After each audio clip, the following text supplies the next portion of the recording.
know what's missing.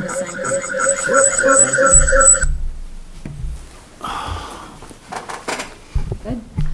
Good evening, Littleton, and welcome to the Select Board meeting for Tuesday, October 13th. We're going to begin tonight's meeting with the Pledge of Allegiance.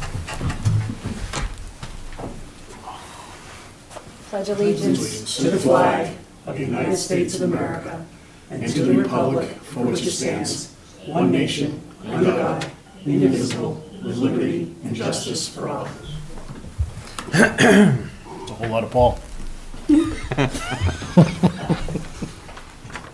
So we're going to begin tonight's meeting with an organization and reading of the mail. That will be followed by department board updates and requests. We have requests from Maren Toohill, town planner, regarding a regulatory agreement with respect to Jones Meadow, and a second amendment to the contract for services with Green International Affiliates, Inc. for peer review services to the planning board. We also have Ashley Shaheen, our director of EHS. She has a gift donation from Ed's Weenies for EHS outreach and program gift account. And the Cultural Council has a request for the Select Board to use parcel U19, U32 for the Littleton Rock Garden project. That will be followed by a sewer working group update. At 6:40, we will have public input and members' updates. That will be followed by a joint meeting with the school committee, the finance committee, and the director of budget and finance, Cheryl Herrick-Stella. She's going to provide some budget guidance for fiscal year 22 and finalize the budget calendar. Then we have a joint meeting with the finance committee and the director of budget and finance, Cheryl Herrick-Stella, regarding special town meeting Article 9 with respect to 119 Tehadawon Road acquisition and motions for special town meeting. We also have a joint meeting with the Council on Aging and the Director of Elder and Human Services, Ashley Shaheen, regarding EHS COA programming. That will be followed by a public hearing, which begins at 7:30 regarding road layout. These are continuation of the hearings with respect to Chestnut Lane, is shown on a parcel entitled Street Acceptance Plan, Littleton, Massachusetts, prepared by Colby Field, by Ducharme and Dillis, Civil Design Group, dated August 18th, 2020, Plan Sheet 1 of 1, as well as Edward Drive is shown on a plan entitled Street Acceptance Plan, Bennett Orchard, Edward Drive, Littleton, Massachusetts, prepared by Deca Corp., by Meisner Brem Corporation, dated July 17th, 2020, Plan 1 of 1. We also have a joint meeting with the Sustainability Committee to discuss committee work. And then that will be followed by a select board discussion regarding town administrator expectations, approval of final motions and amendments for special town meeting articles, and an assignment of articles. And then we'll have an update from the interim town administrator regarding Crosstown Connect, approval of an amendment to IMA 1, an approval of amended language for House Bill 4865, an act establishing the Littleton Common Sewer District in the town of Littleton, as well as general updates. And then finally, we will have our meeting minutes and then an adjournment. So if you could, Mr. Layton, do we have any mail this evening? No, we don't. Nothing for the packet, but there was an award letter that was received today that I just did want to bring to the board's attention. Back 2 meetings ago, had mentioned that there was the grant that we got for supporting small businesses. I had been notified by the acting town manager of that, receiving that grant. We've received some of the final paperwork as well as an award letter, so I'll include that for the next packet. Okay. But did want to at least let you know, because we've started to actually get some calls in the office from businesses who saw a Lowell Sun article about it, that next week the town administrators and managers that were part of that grant will be getting together to discuss how that's going to be administered. So there will be more follow-ups and a formal press release that will be coming out. But I did want to at least draw that to the board's attention. Okay, excellent. Thank you. So next we have department board updates and requests. First is Maren Toohill, town planner. So Maren's on the call. Yes, she is.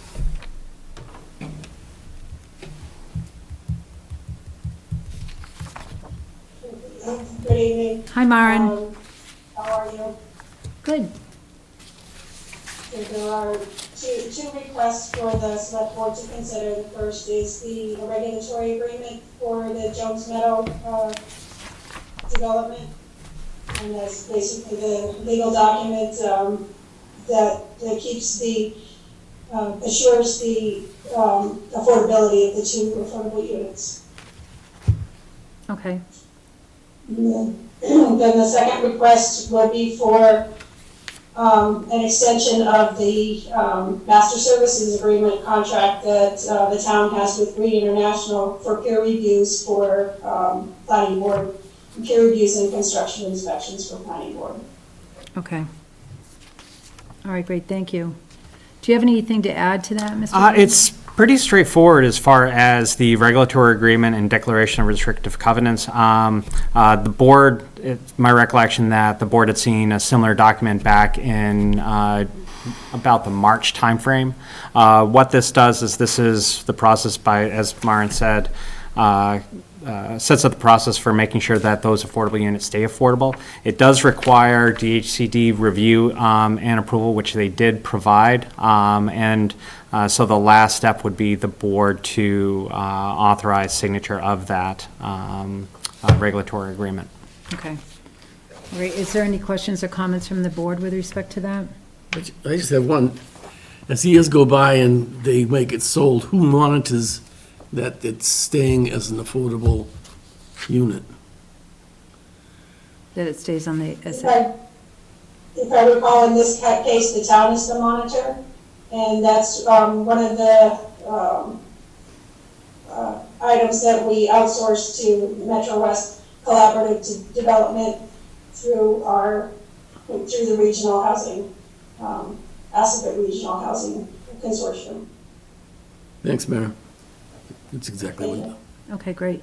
Mr. Glavy, did you have any questions or comments with respect to that? Actually, I'd like to abstain on this, Madam Chair, so I guess time for any of these, just for any of these planning board items at the moment. So if Okay. someone else should do the motion, I'd appreciate that. Okay. All right, great. And then that was with respect to item A. Do you want to take separate motions? Do you want to discuss, is there any comments on the green contract as well? Actually, just since we're still on Jones Meadow, Myron, you still there? Yeah, Do you have any update on when, because the two affordables have been awarded, I guess is the proper term, right? Any updates on when, in fact, those two lucky residents will be able to take ownership? it's my understanding that we're within a few weeks of closing on the first unit, and then the second unit would probably follow by about 4 or 5 months, Great. depending on construction timeframes. Okay, thank you. Okay. Okay. And then with respect to Green International? If I may. Sure.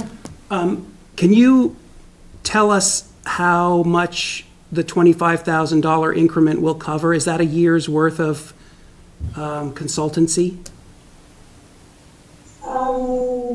It depends on the level of applications. At the moment, it'll cover about $10,000 worth of the review for the Amazon facility application. And then depending on what applications come in next, it's difficult to say. So the 75,000 was for how long? How long did that last? Or when was the initial contract signed? It's a good question. 2019, I believe. Okay. That's all. Okay, I'm just great. curious. Sure. Are there any other questions or comments from Aaron? On that? We ready for a motion? Want me to do it? Sure. Want me to do it? It's up to you. Yeah. Regulatory agreement, Jones Meadows, move the select board vote to authorize the interim town administrator to sign the regulatory agreement and declaration of restrictive covenants for ownership projects for Jones Meadow. Second. Motion's been made and seconded. Any further discussion? All those in favor, Mr. Nordhaus? Yes. Mr. DeCoste? Aye. Mr. Knox? Aye. Cindy Napoli is aye, and Selectman Glavy already indicated that he's going to abstain from this discussion and vote. And then we have another motion, please. Move the select board vote to authorize the interim town administrator to sign the second amendment to contract of services between the town of Littleton and Green International Associates Incorporated for engineering peer review services for the planning board. Second. Motion's been made and seconded. Any further discussion? All those in favor, Mr. Knox? Aye. Mr. DeCoste? Aye. Mr. Nordhaus? Yes. And Cindy Napoli is aye, and again, Is he abstaining? he's abstaining again. Yep, Because of planning board. yep. Selectman Glavy is going to abstain from that. Discussion and vote. Okay, so now we are on to item To be. B. Thought someone said something. I assume, do we have Ashley on the call? Chair, Madam Chair, may I ask if Ashley is on Zoom, could she raise her hand, please? I don't see her. I do see Nicole. However, I think this is at least pretty straightforward. Yeah. That we could proceed. Okay. So EHS has received a couple gifts from Ed Sweeney's as far as donations that go towards the outreach and programs gift account. Each is under the 500, that then is that threshold to then come to the board. But in the aggregate, it's over the 500. So they're grouped here for a total donation for a 3-month period for $975.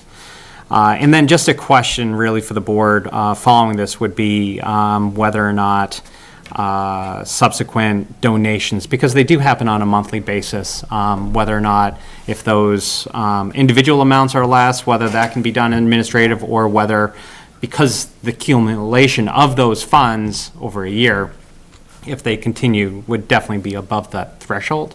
So just wanted to identify if there had been a practice as far as each one coming in after it hits the 500, or what the standard practice was. Okay. I would like, at some point, but we're back to some semblance of normal, to have, whether it be Ed Howard or whoever the donor happens to be able to come in and present the check. And it's, I think it's just, an opportunity for the town to see their, it's usually a commercial entity that is making a donation, but often it's a trust. So just give them an opportunity to be recognized. And we don't have a whole lot of opportunities to say thank you to those that are giving to us. So whether or not that happens once a year and we get a big cardboard check, do that. And, with the accumulated amount, Right. or each month, or however. It's not really a whole lot of time out of our schedule, so Right. it's just to give them the recognition, I think, is worthwhile. Yeah, absolutely, I agree. Okay. So is Nicole on the call, or? I do see her on the call, yes. See if she had anything to add.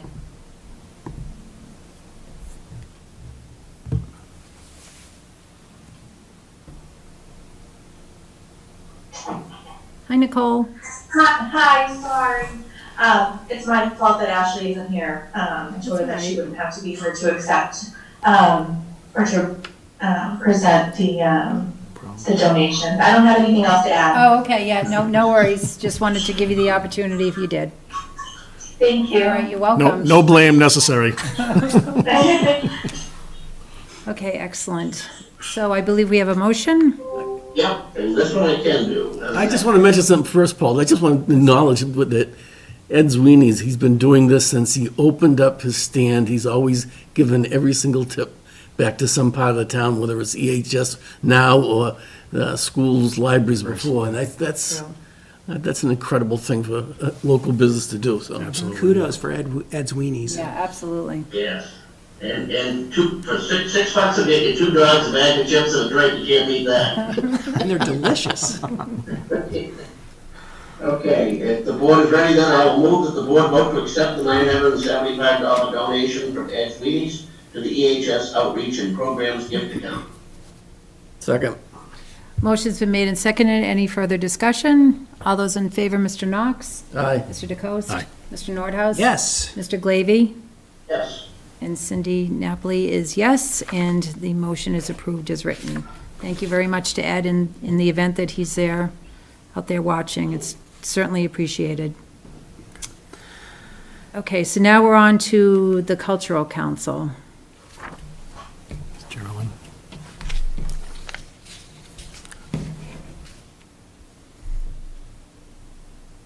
Hello, everyone. Hey, Hi Geraldine. there. Hello. Hi.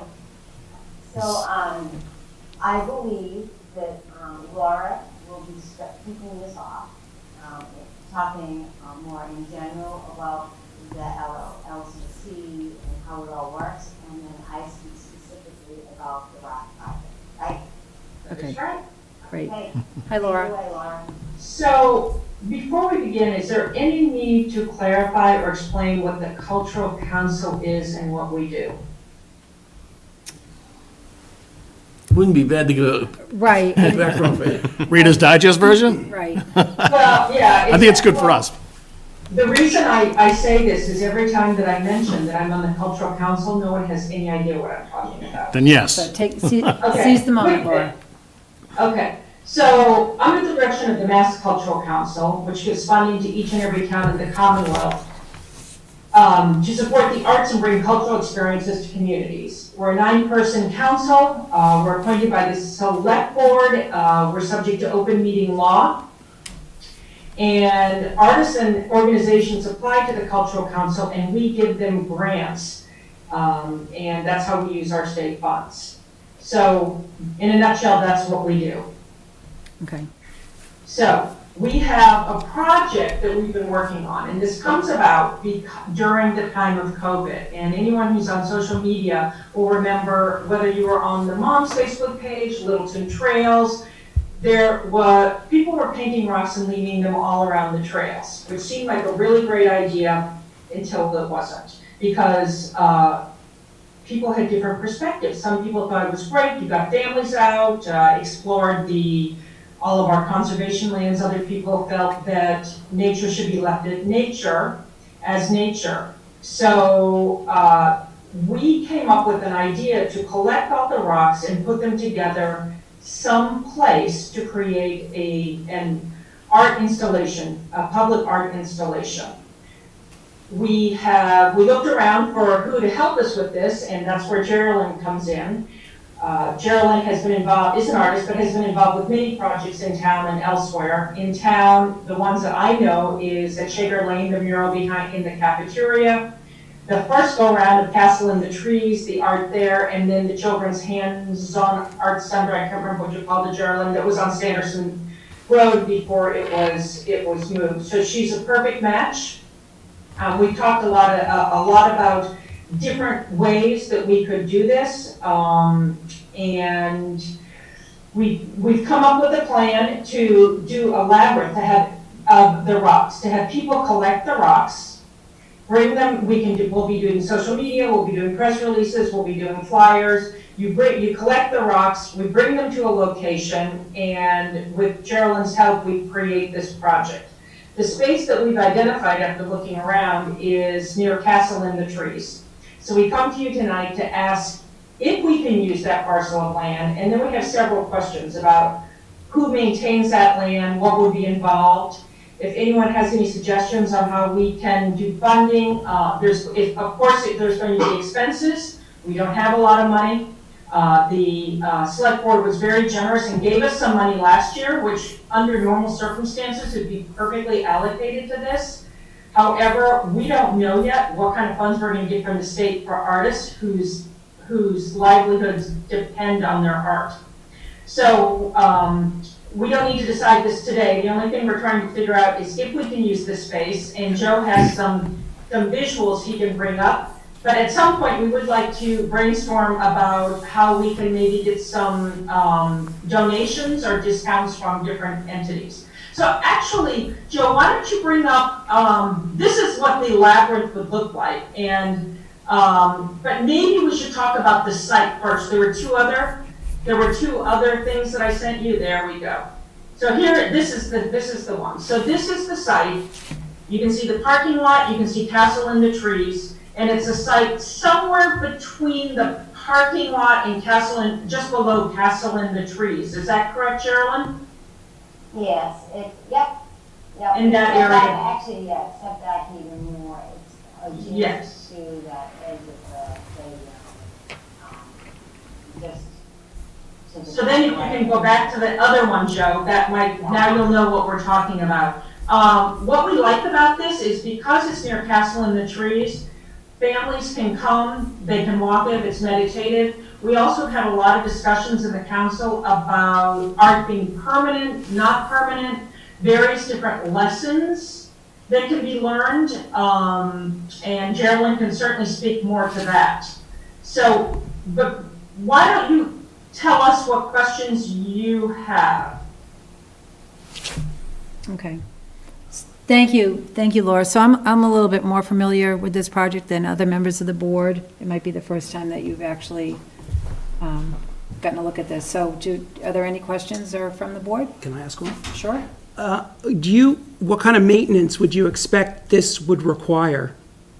That's one of our questions as well.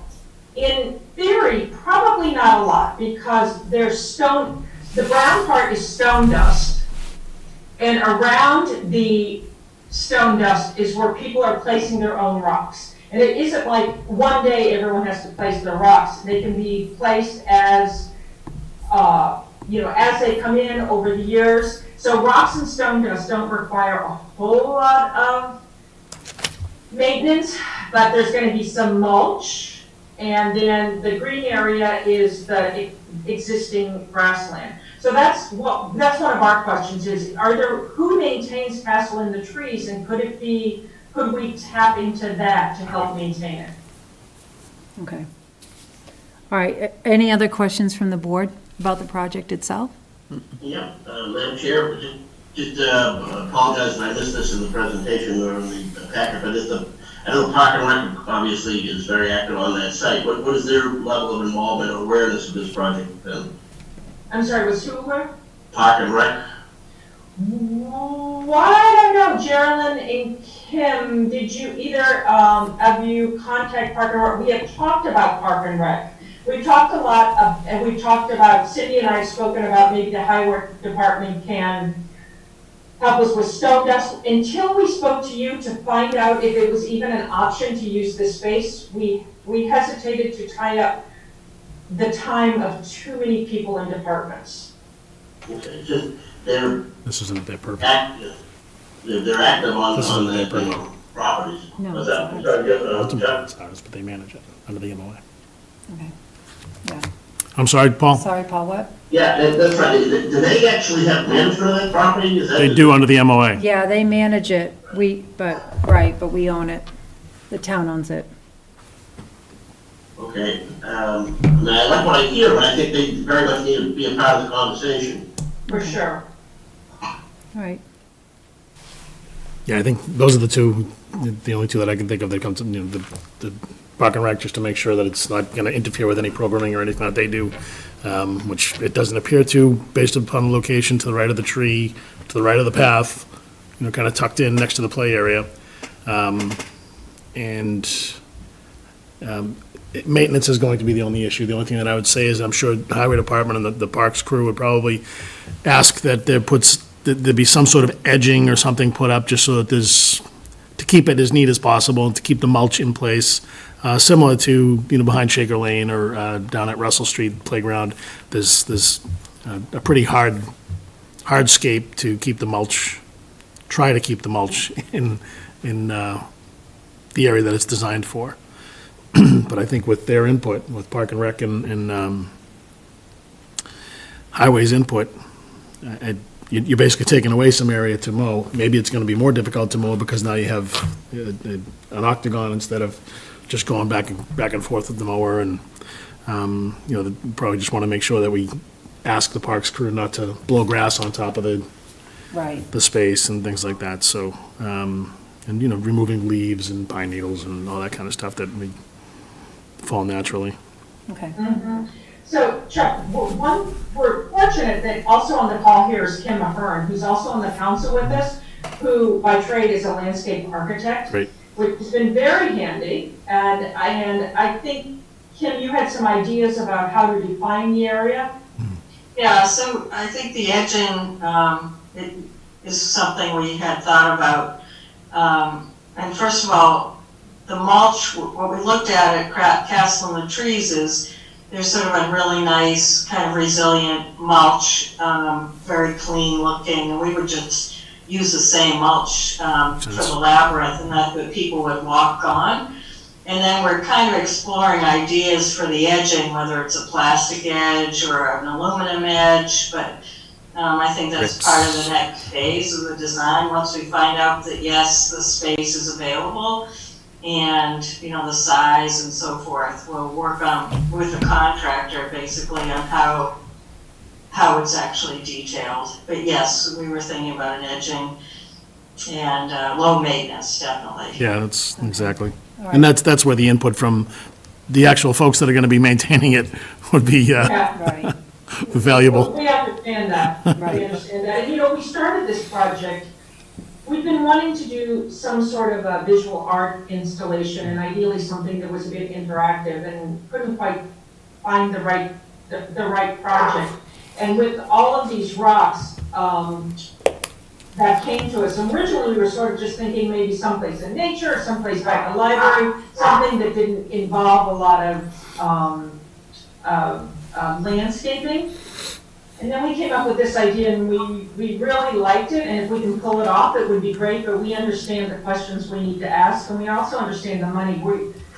We have a plan to speak to some of the local landscapers in town to see if, as far as the building and construction, of maybe getting some donations or reduced costs.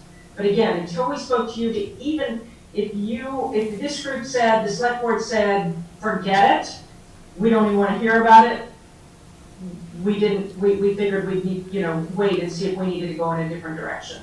Okay. All right, great. Well, it doesn't sound to me like there's any opposition or No. concern from any members of the board. I think it's a wonderful idea. Yeah, no, it is a wonderful idea. I think the town actually owns the lot in front of that 233, and someday it'd be nice to have that all Right, cleaned out so that usable area. right.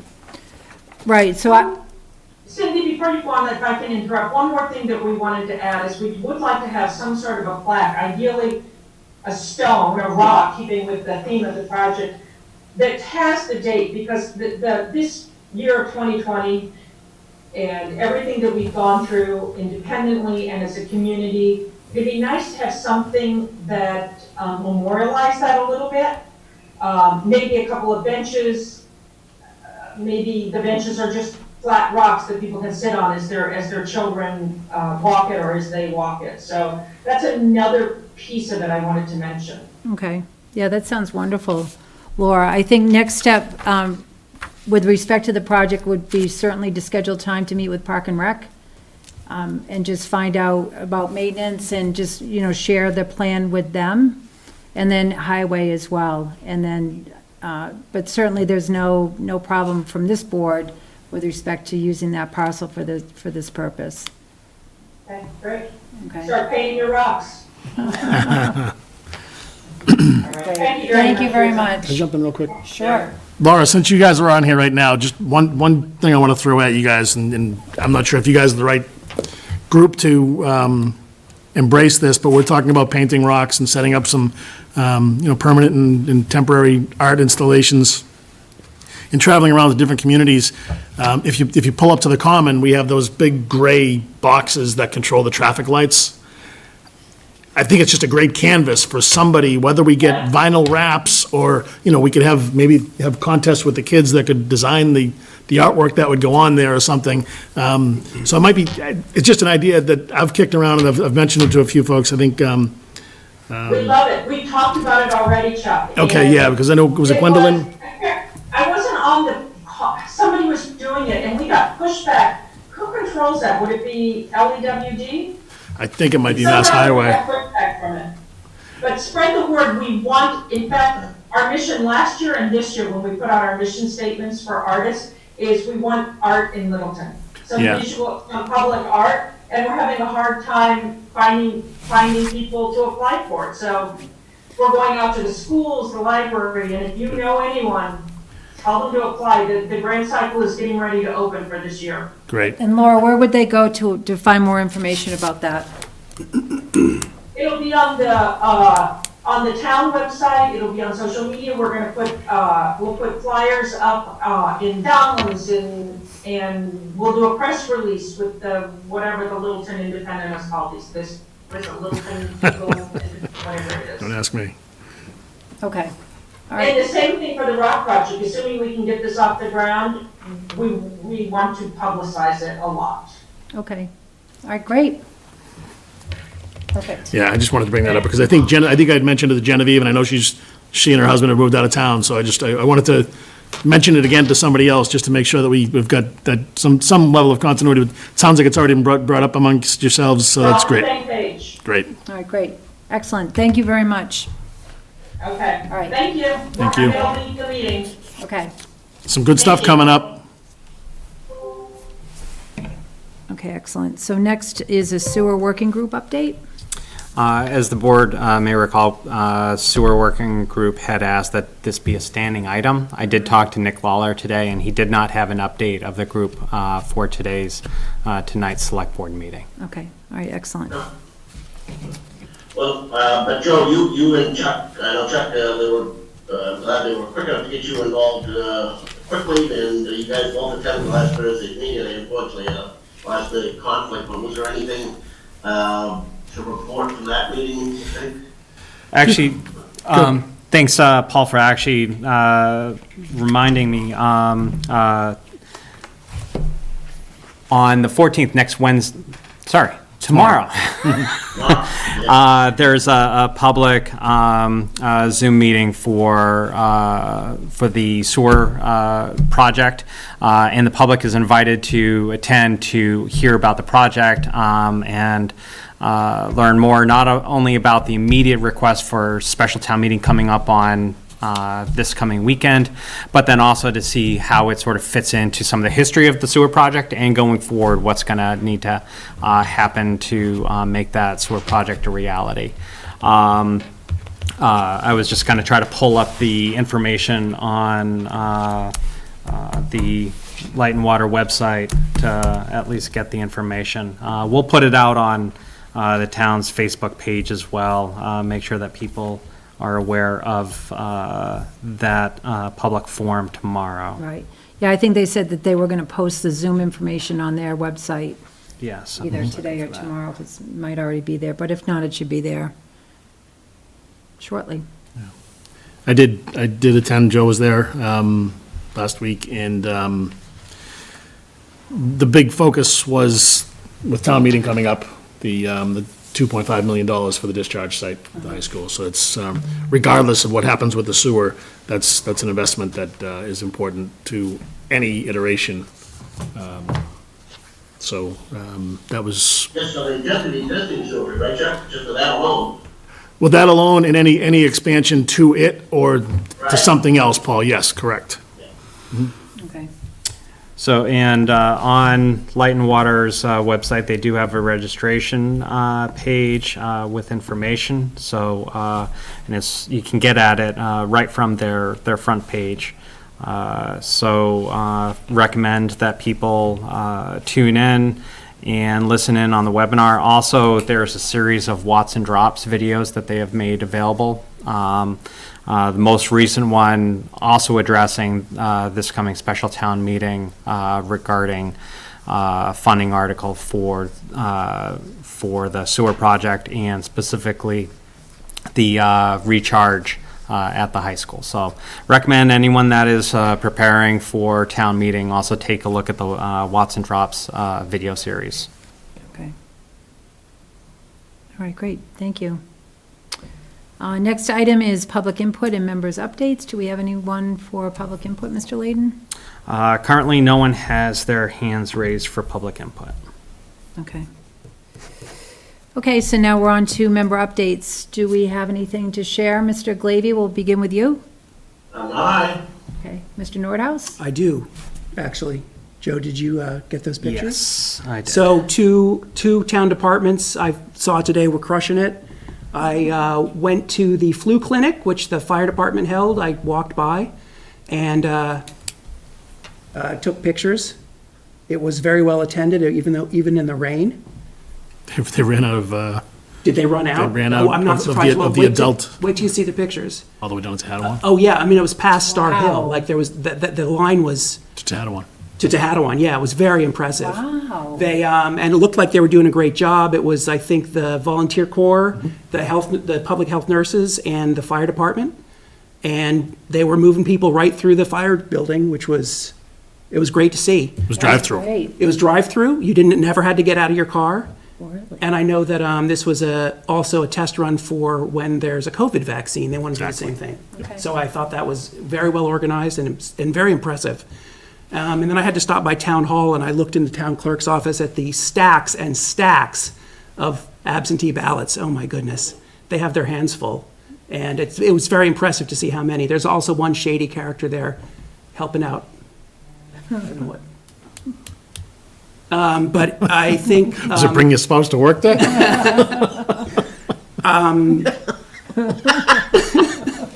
The number of ballots, like, I mean, it was a pile up to my chest. I mean, the workload there, it must be astronomical. So kudos to Diane and that whole team for like putting that together. Yeah, Very impressive. those are great pictures, thanks. Oh, that's great. Mr. DeCoste, do you have anything? I don't, thank you. Okay. Mr. Knox? No. Okay. So I just wanted to mention the Council on Aging. I know that they're going to be on our agenda in a little bit, but they had an impromptu yard sale this weekend in support of the new senior center fund, which was very successful. It's where I got these very nice earrings that I'm wearing. Try not to be jealous. And so it was wonderful. Kudos to them for running with something, that kind of got presented to them at the last minute and making it a very successful event. And thank you to everybody. The Baptist Church was certainly very accommodating and allowing them to use that space, which is prime real estate for a yard sale in Littleton. So I just wanted to mention that. And that was all I have. Nice. Great. So now we have a joint meeting right now with the school committee, the finance committee, and the director, and Cheryl Herrick-Stella, our director of budget and finance. Great, thank you, Cindy. You're welcome. So as we look to kick off budget FY22, so we need to go over the draft budget calendar and finalize it with all three committees, as well as just talk about the process and any priorities as we look to start the budget process again, which feels like we've just been in it constantly, but we now have to start looking at FY22. So with that being said, we're looking, like I said, to kick off the budget process today. The schedule follows pretty much what we had last year. In very similar format, with having some of the smaller departments come in to meet with the finance committee and board of selectmen in January, and then having Saturday, February 6th as the large joint budget working session where we have the school department, police, fire, and DPW come in, and then hopefully discussions and some finalization at that meeting, but allowing us some time in February to continue those discussions with the hopes of having a final budget by March 31st.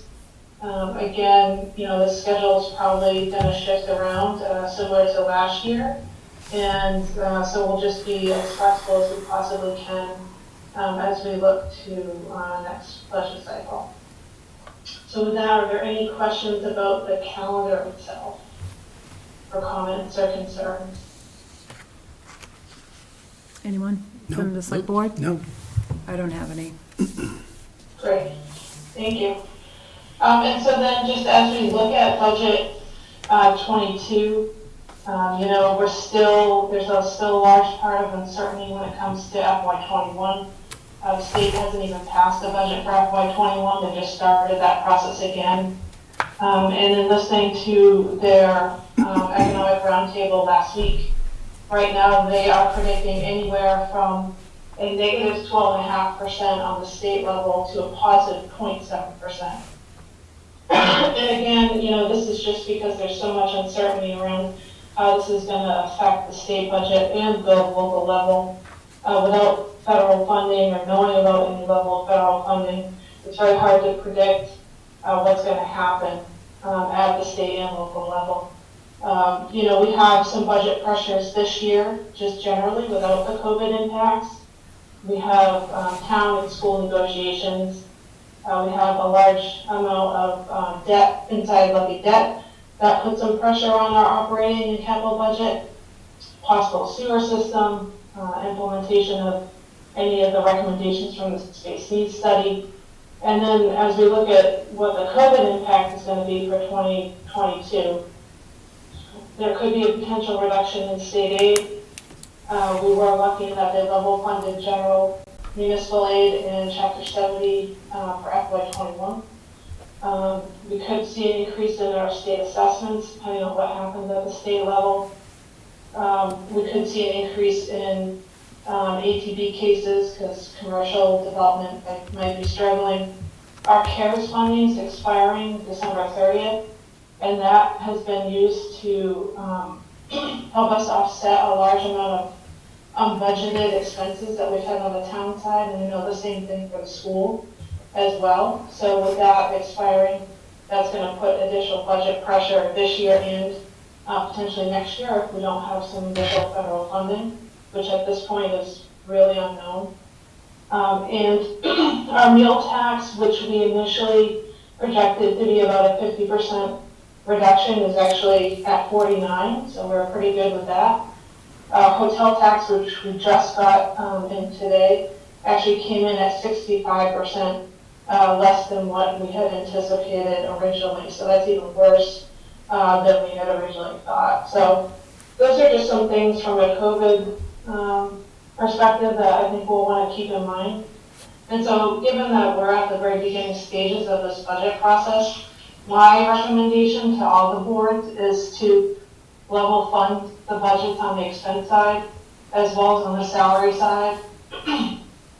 Not include any COLAs at this time because we are in negotiations.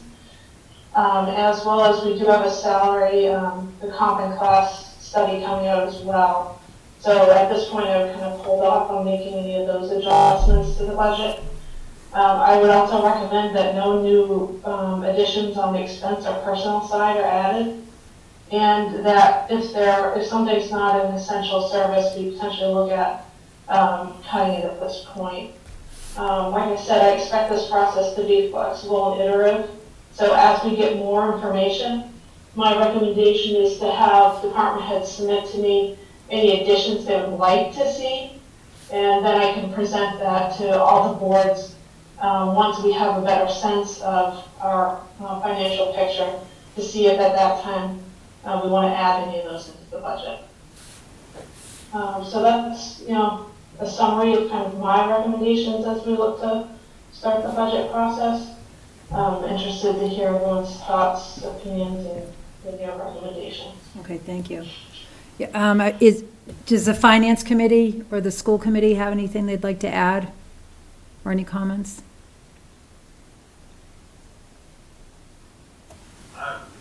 I've read it over the weekend, again today. I think the plan is pretty well thought out. It's prudent. At this time, it's right to proceed with caution because there's so many unknowns. I would reiterate Cheryl's caution about inside the levy debt increases. That's going to just exacerbate any kind of a problem that comes up, either this year or next. Other than that, I'm good with it. Okay, thank you. Yeah, the school committee agrees with Alan and Cheryl. We expect an iterative process. We expect that it's going to be a challenge trying to make good decisions with a evolving level of information. I mean, we don't even know what the 2021 state local aid budget is. I mean, it sounds like it's going to hold to the levels that we're going to be comfortable with and not cause any major strife or turmoil in the current fiscal year. which is better than what we had maybe been anticipating back in April, May, June, and July. So that's good news. But we fully expect that this year, the unfolding of information is going to be very similar to what it was. So I think we all need to be cautious and conservative. The school committee agrees with that, and we will charge the superintendent and the business manager accordingly. And then we'll all, just stay in communication as we do get more information and be able to make more informed decisions. Okay, great. Thank you. Any other members of the finance committee have anything to say?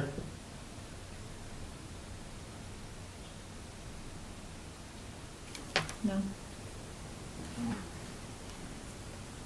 Okay. Any other comments from the select board? I have a question for Cheryl. Maybe I misunderstood something she said, but Cheryl, did you say you wanted to level fund salaries? For right now, only build in the step increases because we don't know what's going to come out of the classification and compensation study at this time. So hold off on building any COLA into that at this time. Okay, but how does that affect contracts? Built in? They're in I'm assuming they'll be starting negotiations. So once they settle the contracts, then we will resolve it at that time, but not actually build it into the budget at this point. Okay, thank you. If I may. Sure. Can you talk a little bit about the magnitude of the CARES funding and how you're going to approach covering that when it runs out? Sure.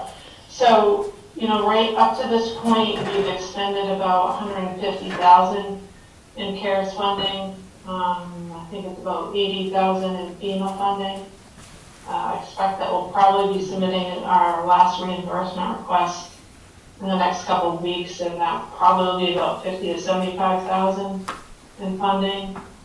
And then as far as how we're going to support that after December, two things. One, a lot of the expenses, the big ticket items, the plexiglass, the electrostatic cleaners, some of the larger things we've already purchased. So from here on out, for at least on the town side, I don't want to speak on the school side, a lot of it is more so what I would call smaller dollar items, sanitizing wipes, masks as we need them. So we shouldn't be seeing that same level of expenditure that we've had thus far, because part of it was a ramp up and kind of one-time expenses. And then the second part of that is that because of spending freeze as well, we've expended about $500,000 less than what we typically would have at this time compared to last year on the town side.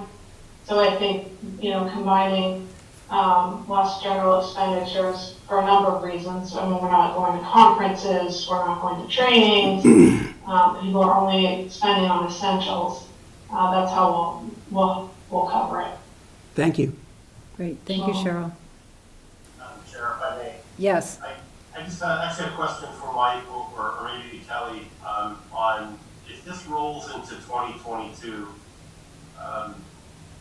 that budget cycle, what do they foresee as perhaps the biggest financial challenge that we would be facing? I mean, I'm not fully aware of the impact right now that you're experiencing with the complete change of how we have to operate.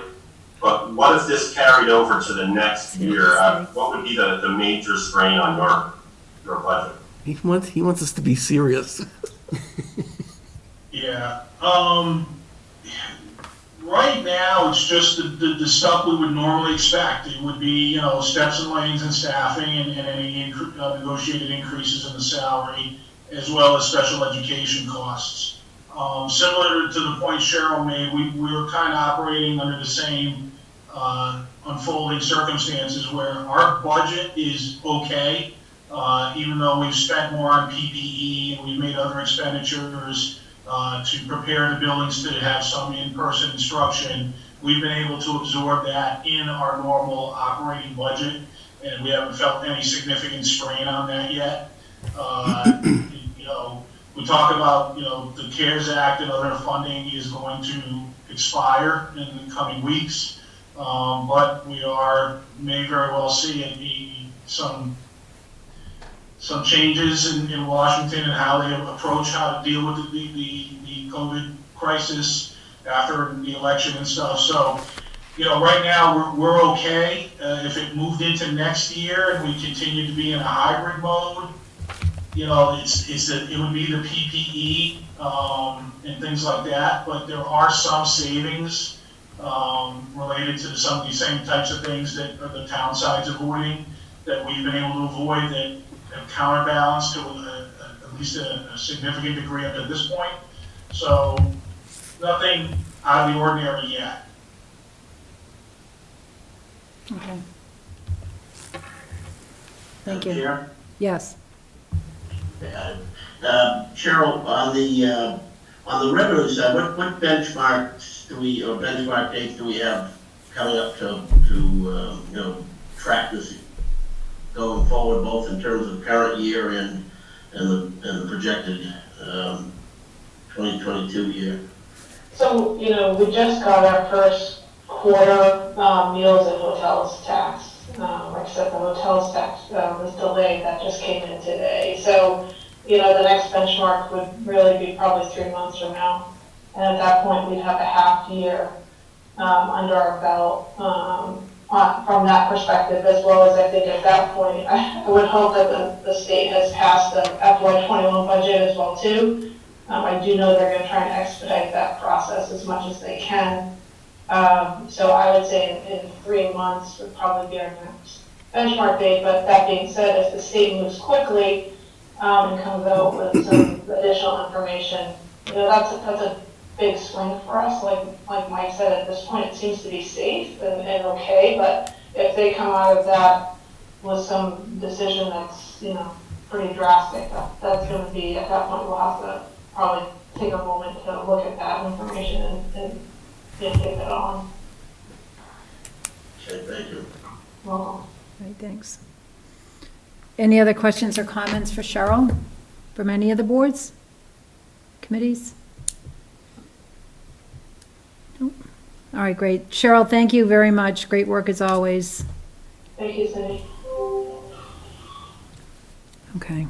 Madam Chair, Yes. the Finance Committee is going to now transition to our own meeting, which is being held in advance. Thank you for inviting us. Thank you, Cheryl, for the input. Weren't we gonna just continue for discussion on the next agenda item, Cheryl? Oh, right. Yep. With Hadawan Road? Yeah, finance can just hold on for a minute. I think you just lost them all. Okay. Are they all still there?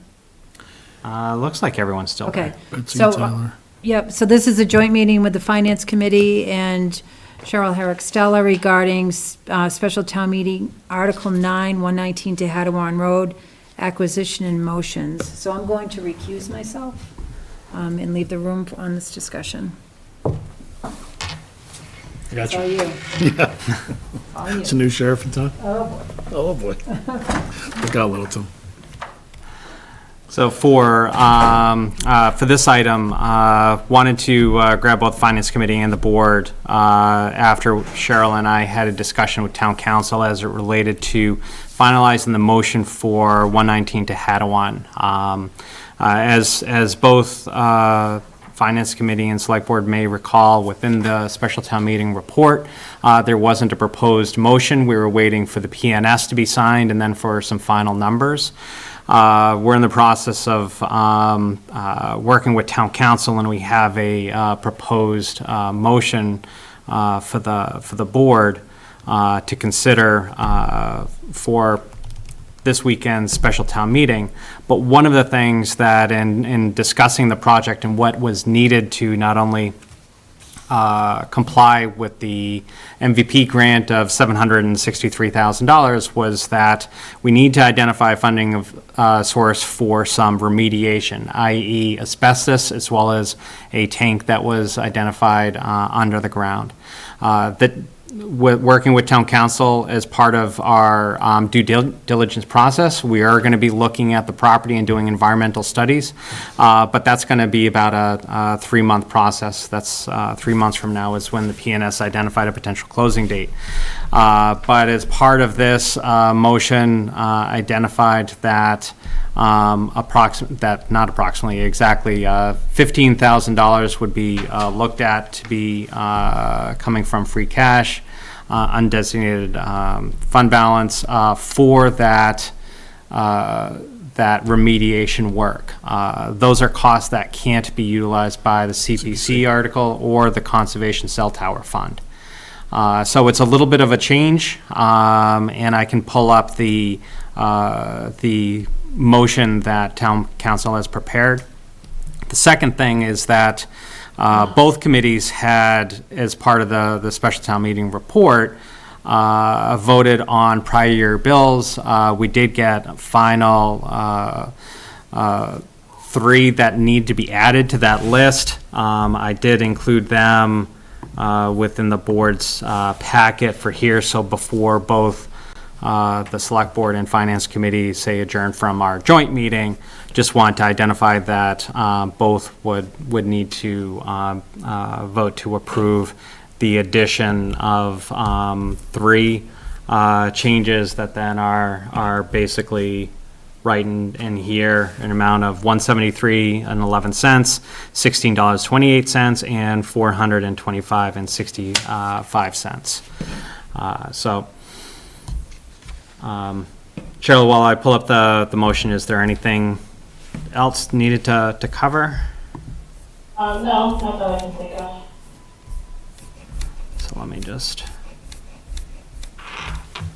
pull that up. So this is sort of like when you're at a conference and there's someone on the screen that has really small font. So I don't know if all of you on Zoom are going to be able to see this. I'll zoom in a little bit to make it a little larger. But this is the motion that then town council prepared. It's a multi-step motion, mainly because we're trying to identify source of funds and purpose of funds. But it does identify things like the $15,000 from undesignated fund balance, $150 coming from the Oak Hill Cell Tower Fund, $200 from Open Space Fund, and $250 from undesignated fund with CPC, and then authorizing the Select Board and Conservation to apply for grants. We've already, as we identified, received, though we need to finalize the contract for a $763,000 MVP grant. So this is going to be the intent is to have this as a handout so that people coming into special town meeting can pick this up, since it will be fairly lengthy to read. Right. But we both finance and select board at least need to be aware of this. Select board would have to vote to approve this motion, and then, like I said, we'd have to just amend our vote for the prior year bill. Okay. So for the select board, Paul, I don't know if you got my separate email. I did. Okay, great. I've got that on my, if that print is small, you should see my phone. It's already the revised motion off of, so I'm ready to give it whenever the board, is done discussing it. I'm happy to read each of the motions in succession. Would anyone have any questions first? Yeah, exactly. So, Alan or anybody from FinCom, any questions regarding the change? Betsy? The question is around the $15,000 for the remediation. Is that regarding the building lot, or is that the land itself? That's the existing house.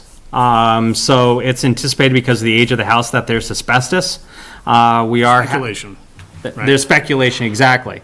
We are having inspections done of the house to identify any potential materials that need to be remedied. There is, it's come to our attention that there is a fuel tank, but it's been there for a number of years. So that will be subject to our environmental analysis that will need to be done. Just by town meeting voting to approve this does not mean that the select board have to go forward. If there was something that came up that put us at risk as far as that purchase, we can always cancel it.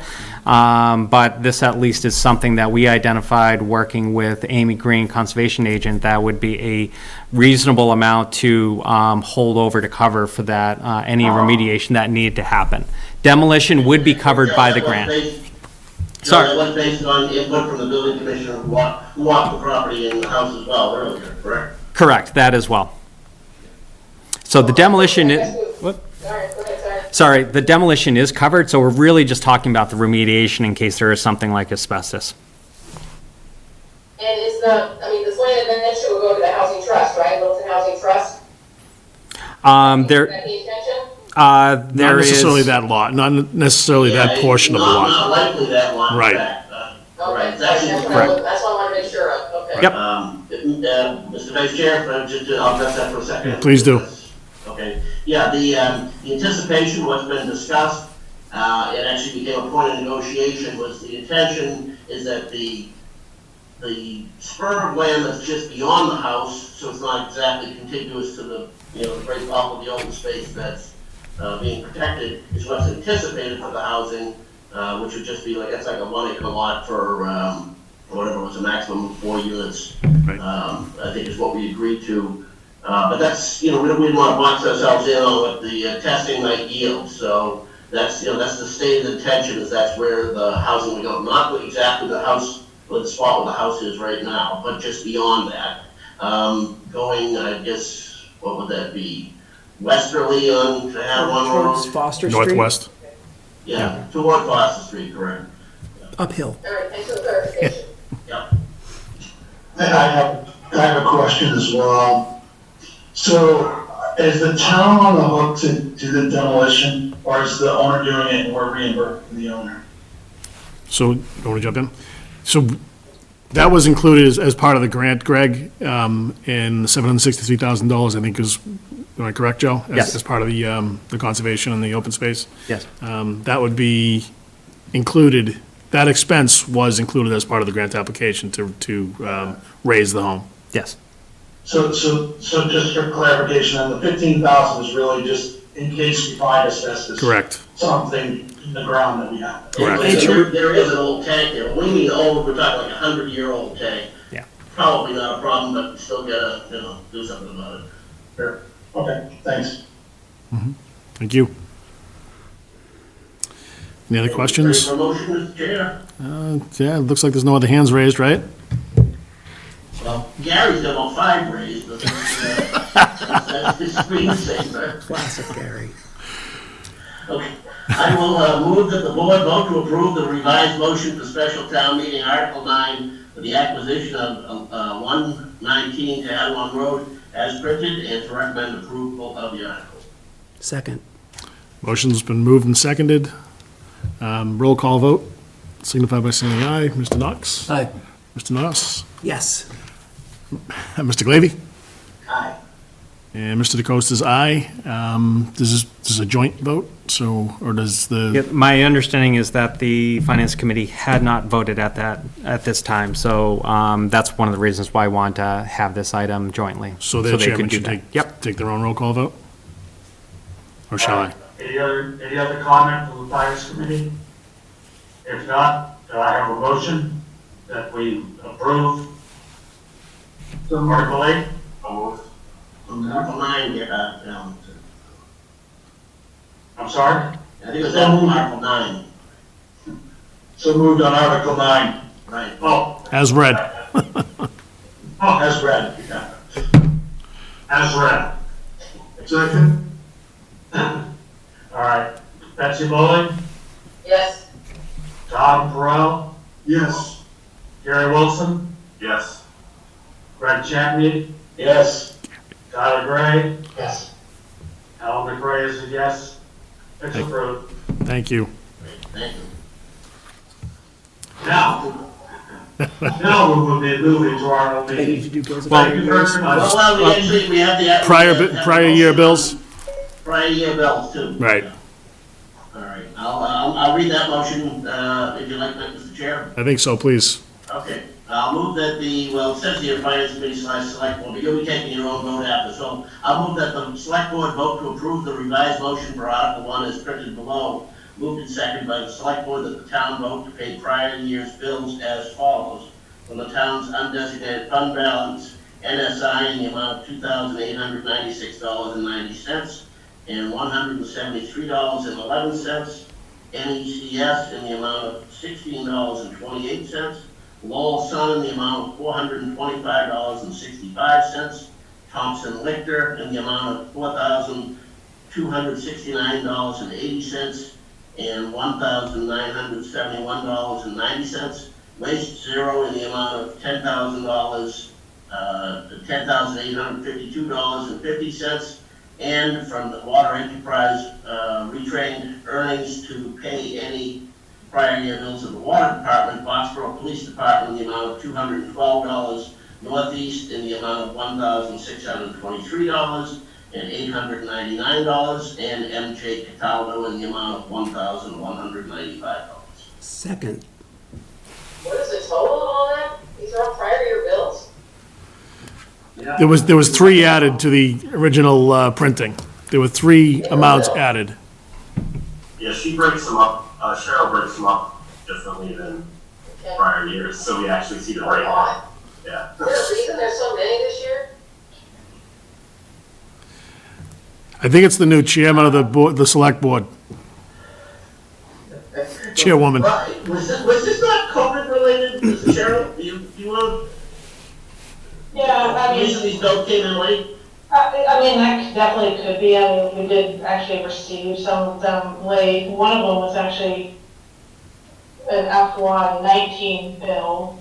So, you know, I think part of it was just a combination, and they're small amounts, just a bunch of small little bills here and there that didn't come in. Small's a relative thing, but. Right.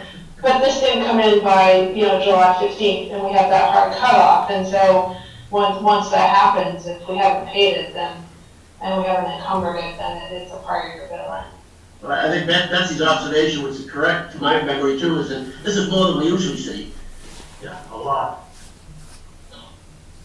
I'm not sure that's a- We're pretty strict now too with making sure people adhere to those deadlines, so Okay, I like that interpretation.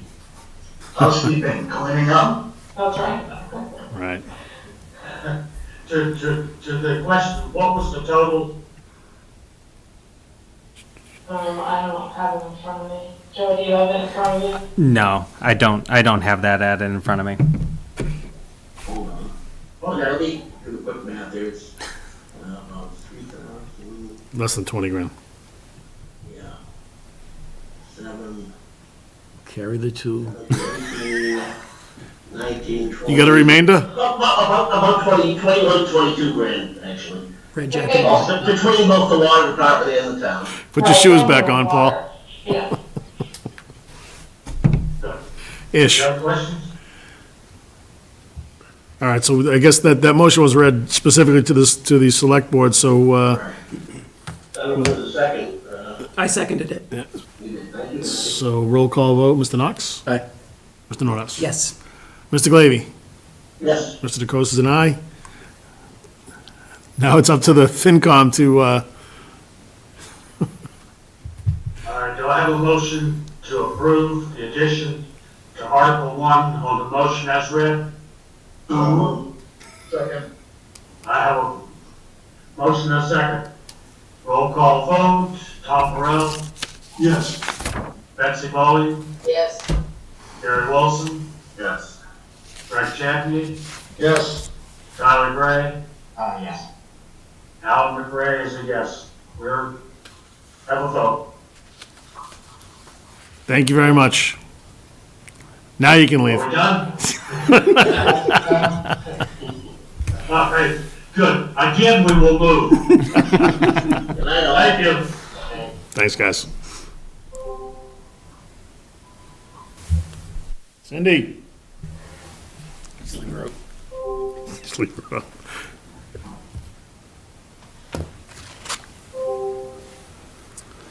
All right.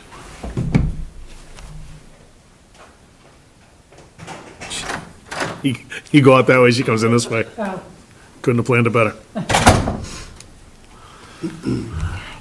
All right, we're done. Just ready for the meeting to adjourn? That's it? Yeah. Motion to adjourn? Perfect. We just went through the rest of the agenda without you. You got a lot of articles assigned to you.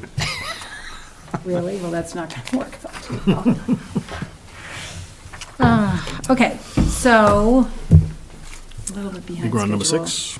Yep, item number 6, joint meeting with the Council on Aging and the Director of Elder and Human Services, Ashley Shaheen, regarding EHS COA programming.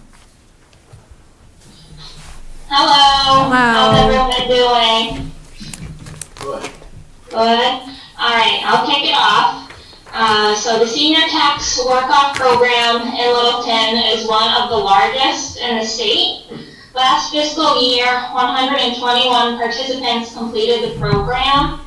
The program exists because of Massachusetts general law to reduce the financial insecurity seniors experience with housing. In the field of aging, we look at a shared risk. The older adult is able to choose whether or not they would like to work based on his or her own health and well-being. Once participants are enrolled in the program, they are considered employees of the town and follow the same protocol as staff. During the pandemic, staff are required to practice social distancing, wear masks, encourage frequent hand washing, and to stay home if you are feeling ill. The same protocol would be true for senior tax work-off employees. This fiscal year, the town allocated $80,000 towards this program. This program serves as financial relief to the employees and provides a sense of civic engagement, purpose, and helps combat social isolation. Social isolation is a leading public health concern and existed before COVID and continues to exist. As of today, 4 months into the pandemic, the program is still on hold. Departments are encouraged to think creatively and to provide jobs for this program. Outdoor, indoor, related, or remote work if available. Thus far, I've heard from several departments and continue to hear from additional departments on what is available for work. Due to COVID, some of the usual job placements may not be available, such as working in the senior diner, assisting with the Littleton Social Club, and there are space concerns as some departments not having space for workers. After placing phone calls to previous participants, you'd be surprised to learn that many seniors are eager, ready, and willing to start working. I'd like to take the next steps in launching this program by working with Joe in the Health Department to identify the open space within Town Hall to place senior tax work-off employees. I'd also like to provide enrollment dates to start enrolling people into the program and do our best to accommodate all who wish to work. Great. So, at our last meeting, we had talked, and Cheryl had joined us for a discussion as far as potential liability as related to claims being filed against the town in case of a COVID-19 exposure. One of the things we talked about was how this impacts everything from park and rec programs to EHS programs, specifically as far as using 37 Shattuck, but also bringing back the senior tax work-off. At that meeting, the board had asked if we could bring Council on Aging and EHS to have a discussion. I had asked Ashley to prepare some material just identifying what some of the challenges are as far as bringing this back, and I think she highlighted those as far as, one, trying to find people that are interested, which at least there sounds like there's a good number, but then also trying to match them with departments and specifically as far as how we can accommodate them, what can be done physically in the building, outside if there's conservation, or even remotely. So we are working through that process now, trying to work and see what tasks can be done remotely. Some materials we already have scanned, some materials we can probably get to people, but we are in the process of working through that. And we did learn from Maya, our insurance carrier, that senior tax work-offs are not considered employees, and that just like they were participating in any program, if we had something down in the multipurpose room, that there would be that potential working for a claim. We will be utilizing the waiver form that town council had modified to address COVID-19 exposures. But as we discussed last week, it doesn't mean that we're fully getting away from a potential claim. It's just we're basically putting people on notice that there's that potential. So, that's part of the reason for this agenda item. And then also in the board's updated packet, Ashley also did provide some more detailed bullet lists on some in-building programs, crafts and those things. So she's been putting a lot of effort and trying to coordinate with other departments to try to bring some of these programs back, which are very well needed by the community. Okay, great, thank you. Thank you, Ashley. So I'm glad to hear about the system that's been put in place to really take a look at this. Especially exploring maybe, work that can be done at home. I'm certain that there has to be some projects, that the town departments have that seniors could, possibly work on at home and not have to come into town hall. I'd love to see us, really look into that and see if that is a possibility. Certainly, the program itself has been very successful in Littleton. And there's a reason for that. It's because there's a necessity. There's a need for that. So, definitely, let us know as going forward. Really, I would like to see like a comprehensive list of what's been put together and what's compiled. Maybe we as a board might have some ideas and thoughts as well, and can provide some input just from talking to people day to day that we might be able to help. But certainly it's something I believe that we as a board certainly want to support and see if we can make it happen, however we can make it happen. It's very important. And then with respect to, programming and those types of things, crafts, I mean, certainly, the pandemic has, and Ashley, of course, can speak to this probably better than I can, has had a great impact on our senior population, and it would be wonderful to see if we could somehow come up with some safe way for them to be able to socialize with each other. I know personally, the first time you see someone in person that you've only been talking to through Zoom or messaging really makes a big difference to have that personal connection again. So it would be great if we could find some safe way to proceed and make these accommodations happen. I don't know if there's any comments, other comments from the board or thoughts? I think public health is good, Paul. Mine was just a very minor question. It just struck me, Ashley, when you were speaking, that our tax program was one of the most active in the state. And I just wondered what you attribute that to. Is it just more outreach here, or we have particularly more needs in other communities, or what's the story? Yeah, I think our program is unique in the fact that our requirements are, one, that you're 60 years of age and older, and then secondly, that you own your own property. In other towns, they do have income guidelines set up, so the number of people eligible is less. Okay, interesting. All right. Could I ask one? Sure. So I guess this is maybe for the board. Am I correct in thinking that the risk of legal action is the primary danger that we would encounter if we said yes to this? Is there some other thing there's some other reason why we wouldn't want to do it? Well, I think if we're doing the whole creep crawl, walk, run approach to opening town hall with full-time employees,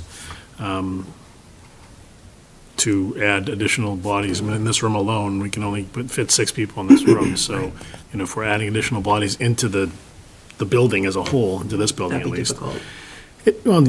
I think it's just, it's got to be a very managed approach, and I think we need to, mitigate risks as much as possible.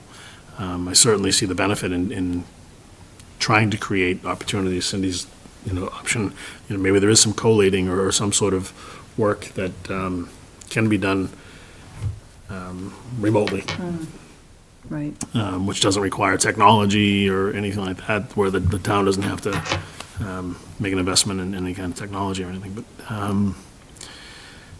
I think Cheryl identifying the fact that there is some liability to us is certainly in the back of my mind at least, but that isn't necessarily why I'm hesitant to say, let's open the floodgates and get as many people in the building as possible. That's a good point. Right. I think, let's measure the risk. Right. But your point about the limited space here is a good one. So I'm 100% in favor of this. I think it's very important, obviously. Right. And we should support it as long as people here in the town hall are safe as well. Mm-hmm. Right. But do whatever we can to get people back in here. Right. Right. Do you have any comments or No, thoughts, I'd Mr. Knox? just be echoing the thing that my other two colleagues just said. Right. So as far as for the board, just wanted to make sure that for Ashley and myself, I sort of envision that we almost have really more of a fine-tuned schedule as far as identifying the positions that would be available, whether it is in building or it is remote. In the past, basically, it's just like you said, it's the spigot gets open and everyone comes in, they're going to different departments. This may need to be something where if we do have some that need to be in the building, it's really more of a measured flow, something that we can identify exactly where they're going, how they're going, and then carve off the ones that are really more remote, because those can be something that can be done on their time frame. But we may have to dictate the time frame as far as slowly being able to bring people in to make sure that they're in a safe environment and not have too many come in, but sort of have a measured approach. We do have the whole remaining of the fiscal year to utilize it. We don't have to all of a sudden try to cram people in within a month. But I just want to make sure it's something that we should bring together, like specific tasks that are separated out. Is what kind of information would the board be interested in? Is it really more on the precautions stage, say for people that are at home? We don't really care. It's anything, we care about them. We greatly care about them. But for in building, that's where we want to have more of our focus as far as how we're managing that. Right. Yeah. Yeah, so it's almost like, it's almost like there'd have to be an additional onboarding process. Sure. What was that? I think Mark would like to make a comment. Yeah, so Mark Rambacher, I'm on the COA board. One of the challenges that is going to be faced is finding enough hours and jobs for the people that were expecting to do the work previously, right?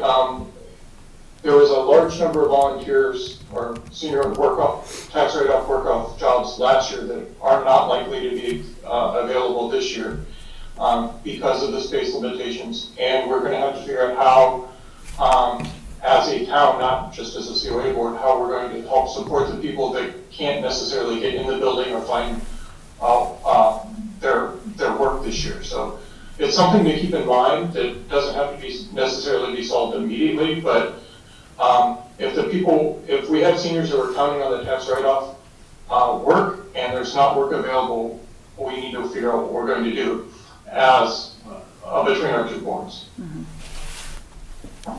I'm very confident that Joe and Ashley and the COA will do everything right. Like, I don't think we need to worry about them opening the floodgates. Let's move forward with their recommendations. Right, right. And to Mark's point, maybe we do need to look at other avenues for work, for positions that aren't just out there anymore because of the pandemic, and really look at what other options we might have, so. Madam Chair, I'm assuming, but I haven't heard anyone speak directly to it, but to Mark Rambacher's point, if the work's not out there, I don't want residents out there who count on this, this benefit to feel that because we can't come up with work that they're going to lose their their benefit. It's not through no fault of their own, so I hope we can, agree on that premise. Right. Yeah. I think, excuse me, this is Marge. I think there are people out there that have a fear and, really might be affected by the, lack of that extra money helping them out. There are some seniors that, don't need it as much as others. So the challenge also is going to be to figure out, that piece of things. Right. In some way, and. But for the record, nobody's mentioning, nobody's advocating that if we can't find the work for them, they're not gonna get their, reduction, That has been mentioned, it was mentioned in our special meeting, though. Okay. And we are going to be talking more about this at our board meeting on the 19th. So, and we're also going to be looking at putting together a subcommittee to look at whether we should have it set up and organized differently, not this year, we don't have time to do that now, but looking ahead to the future and for another year, whether or not we should have some more restrictive components to the eligibility of people participating. So we'll look at that too. But right now, the urgency, I think, is to try to get some of those people that really need it back. And that's what Ashley's been trying to ascertain, and that's why she's done research and talked to all the people that worked last year, and is trying to collect some data. So. Could I ask Marge a question? Sure. Marge, do you have a way to identify the people who truly need it? Or can you measure that in some way? No, really, I don't. I don't know whether Ashley's aware of any way to identify them. I know the criteria we have now is that you have to be 60 and older, to work the program. We have very few. We historically pointedly avoided getting into means testing. I know it's done elsewhere, but we, not to say it couldn't be revisited, but in the past when the topics come up, we, collectively decided we didn't want to get on that road. Mm-hmm. Right. I think it would be very tricky to implement a change like that. Honestly, talking at the state level, people are very impressed by how the program is run here in Littleton. So to change it up and to put income guidelines on something that has worked in the past and may not work due to the uniqueness of this year, personally, I don't think that's the best thing to do. I don't know if the boards would consider, due to the delayed start of this program, an extension on the timeline of how it's run for this specific year. I know it's the fiscal year, but maybe this year, considering all things considered, maybe we could extend the program a few months. I think that if you have creative ways that we can, do some sort of a special program that isn't putting in these stipulations, we're not going to be changing the uprights, if you will. We're not going to be moving the uprights. If there is some way that we can get creative and be able to service those that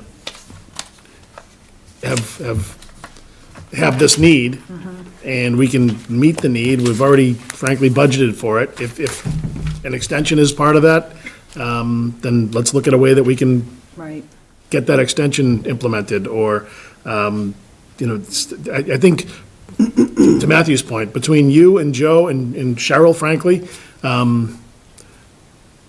if there's a way that we can make it happen, let's make it happen. Let's get creative and figure out how to make sure that we're taking care of these folks that, I'm sure there's stress beyond all the stress that everybody's going through right now. If they have the stress of not knowing if they're going to be able to pay their taxes or what have you, because they typically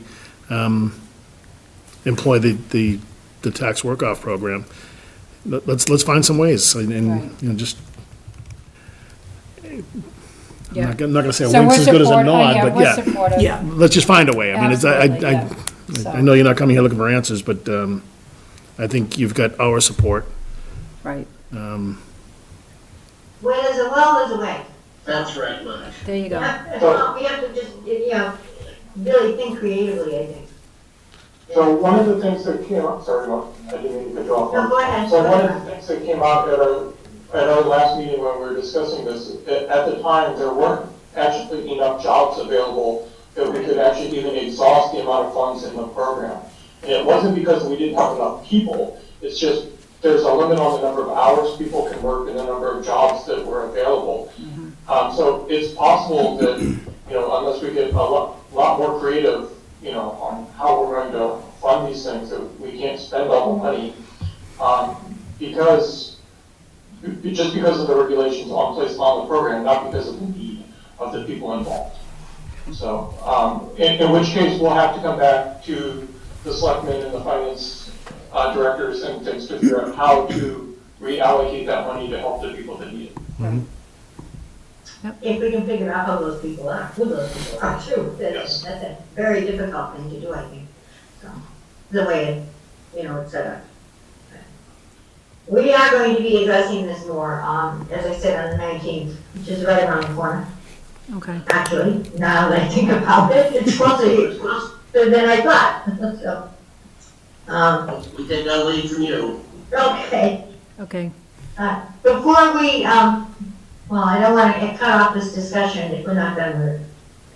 But I'd like to say something else before we finish. The board, adjourns the meeting, special meeting. So. Sure. Go ahead, Marge. Well, I just wanted to, actually, is that Cindy? It is. It is. Well, I wanted to thank you for mentioning the yard sale, but I would like to just make a clarification on that. It was not a COA event at all. Actually, the yard sale was put on by Kathy Coughlin, a resident of Littleton, and she stepped up to the plate to respond to the request of another senior in Littleton who no longer can live in her home and is preparing to sell it, etc. And she asked that she called her friend and said, I would like to have all of my Christmas items picked up, organized, and be sold, and the proceeds to go to the town building fund for senior center. And so Kathy Coughlin stood up to the plate and said, I can run a yard sale to accomplish this. And then Kathy doesn't live in a very populated area, and I offered and said, do you want me to see if my church, which is the First Baptist Church, would allow you to use the parking lot? So I was there Saturday, but only because I had the keys to the church, and I was the keeper, and I had to pay attention to the church and take care of the church, and the tables and chairs and all of that. So, and then there were two of Kathy's friends, happened to be board members, and they were there just helping her transport things, running and getting lunch, water, coffees, things of that nature, to help out. So there were very few people actually on hand deck for this event, but it was a great event and very successful, and we need to thank Kathy Coughlin for doing that, I think. So I just wanted to clarify that, because it was a great event, but not COA, right? Thank you. Thanks, Marge, for acknowledging Kathy with respect to that and clarifying. Yeah, no, Appreciate she that. did a great job. She did. It was wonderful. Yeah.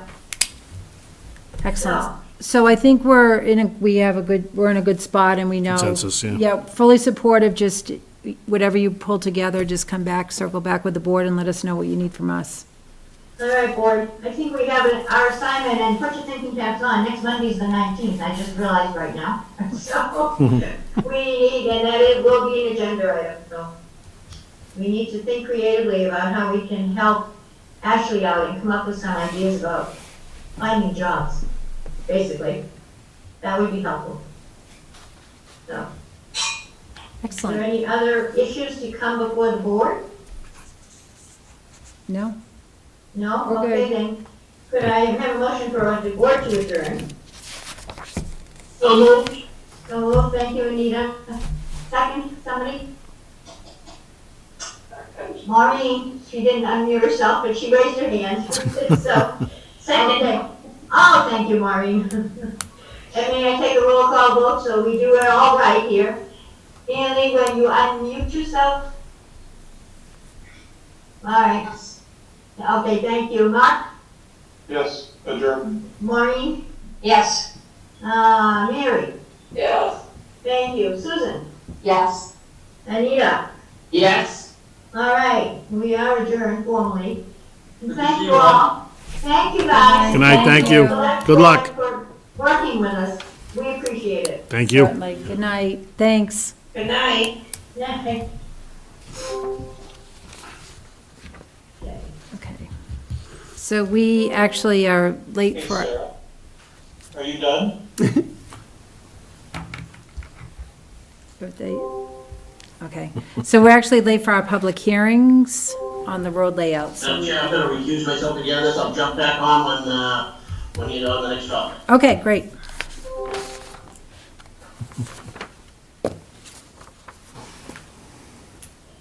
So we can bring those applicants forward. Mr. Layden, please. Chestnut and Edward. Chestnut Lane. Okay. I think I brought the two developers in as panelists. Okay. Peter and Colby. Okay, so we have Chestnut Lane and Edward Drive. Do we need Yes. to do any? Is it just No, this is a continued it's a hearing. continuation, so we're good. So do you have an update for us? Sure. or- At our last public hearing, both these were continued to tonight to allow for some remaining work to be completed and for the planning board's engineering consultant to review and provide an opinion as far as the quality of that work that was done and whether it was all done satisfactory to approvals, as well as to make sure that Chris Stoddard, DPW Director, was also satisfied with the completion of the work that was on the punch list for both of these.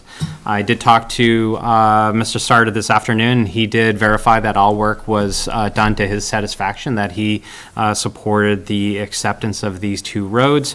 Myron Toolhill had also provided me with a copy of emails from Green International indicating that they had inspected the remaining work that was on the punch list and that they were completed to their satisfaction. One of the things that was still needed with Chestnut was a easement. We talked about that. It still needed to be signed. That easement language was provided, the executed copies of the easements was provided to me this afternoon. So that is the final piece that was needed. So I think everything's all set. I don't know if there's anything else that either developer needs to sort of comment, since we were basically just waiting to make sure all that work was completed and signed off. Okay, all right, great. Is there any questions or comments from the board with respect to this? The only question I had was relative to, I think it was Mr. Gullett. Yeah, it was in Whitcomb Ave, and Mr. Stoddard had identified that he had inspected the patch that was within the street, and that it was done to his satisfaction. Okay. Okay, including the driveway, the 25% grade pitch. That I had actually gone out to look. Martin and I went out there ourselves because I was having difficulty when we were in the public hearing imagining where this was. So where it was, if you can imagine, your roadway is sort of pitched at an angle going downhill. You have the elevation of the house and carry a forward elevation here. There's a corner by the sidewalk where the driveway meets the road that to get the surface to match, it caused to the left side of the driveway a slope that the property owner was complaining about as far as the issue. The only way to really resolve that would be to almost cut back the whole driveway. There would be the potential, and Chris and I talked about options that could happen if it really did present itself as an issue, as far as actually pulling back. You know how between the curb and the sidewalk you have a grass strip. You could actually extend that a little bit into that portion of the driveway. Exactly. So there's things that can be done.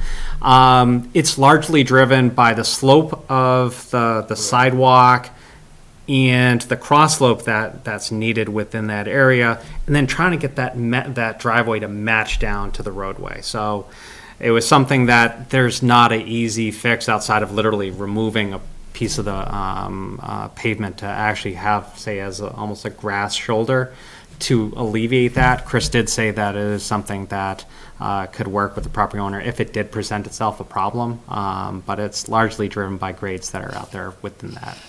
So it's not something, so as soon as we approve it, town meeting approves it. He doesn't have, it's not something that Chris has as an issue as far as acceptance, because we would end up owning to the back side of that sidewalk. Right. So. That's my point. Yep. All right, great. Good to you. Is there any questions from the public? Any comments from the public For the developers? or the developers? That's a whole lot of Colby. I guess I have one question. When I had purchased the building lot, there was a restriction for the building permit itself, and there was a contingency upon the road acceptance. So I just wanted to have that on record that once the road's accepted, the building permit will be free and clear. Sounds like that would be a restriction that planning board placed on that lot, and I'd have to defer back to Maren as far as whether or not that was the case and whether or not that would then be lifted once acceptance was. I didn't have any, there was nothing ever in writing, I don't think. I think it was more of a in-meeting talks. They denied the building permit because of the road. But if there is documentation, I'd like to, get that resolved, and if anybody else can speak to that. I can raise that with Maren and Ed tomorrow, Okay. as far as if there was any documentation that talked about no building permit being issued until street acceptance. Okay. All right. And now that, if the board is all right, I'd like to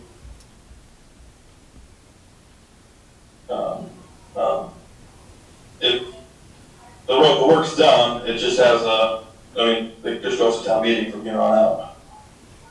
And that usually goes right through, if I'm understanding it correctly. You're correct. Yeah, if we vote to accept the If we road. can do this in the next couple of days, I can get my permit in the next couple of weeks or sooner, that'd be great. Tom- Does that sound reasonable? Go ahead. We're gonna vote tonight, in all likelihood, to accept the road, and then Yeah. that allows town meeting to vote on it. Yep. And once that happens, there's a process for getting it accepted. A couple weeks, Joe, or? It will be up to town council as far as taking the written description, as well as the board for our next regular meeting will actually have to sign the layout plan. That's something that we do after town meeting accepts it. So from a legal perspective, there's still a couple weeks for the formal acceptance, meaning documents are recorded at the registry of deeds. Not knowing exactly how this restriction came into place, I can't answer. That could be something the previous building commissioner said. It could be a condition of the planning board approval. I'd have to really look to see what else would be in place. Since especially that isn't something that we as a select board would put on a development to prevent them from signing a building permit. So we just have to follow up on that. So Colby, go ahead. Go ahead. I was gonna say, outside of that condition that you're telling us about, which we're not aware of, outside of that, it would typically, we'd vote on it tonight, assuming we vote to accept it. It goes to town meeting, it gets accepted. And then I'm gonna say there's a month process for everything to kind of, all the checks to be checked, all the Ts crossed and the Is dotted. It's recorded, and, it is an accepted road. There's no appeal process, right? No. So, yeah, so that's, I would say in a month's time, everything will be free and clear and ready to go. Right, so if there's no documentation on that, because it's something that you don't normally do, free and clear to go as of now? So we wouldn't put that restriction on there, Colby. That's, Okay. Joe's gonna have to take that up with the building commissioner and, in Maren, the planning board. Okay, But, thank you. yep. Okay, great. Are there any other questions or from anyone else? Mr. Layden? It doesn't look like it. Okay. All right, great. So are we ready for a motion? Yeah. Good, Joe, you want me to grab it? Oh, Paul. Paul recuses. All right. Chestnut Lane, move the select board vote pursuant to Mass General Law, Chapter 82, to approve the layout of the private way known as Chestnut Lane, as shown on plan entitled Street Acceptance Plan, Littleton, Massachusetts, prepared for Colby Field by Ducharme and Dillis Civil Design Group Incorporated, dated August 18th, 2020, Plan Sheet 1 of 1, and to support October 17th, 2020, Special Town Meeting, Article 18 for the acceptance of said layout. Second? Motion's been made and seconded. Any further discussion?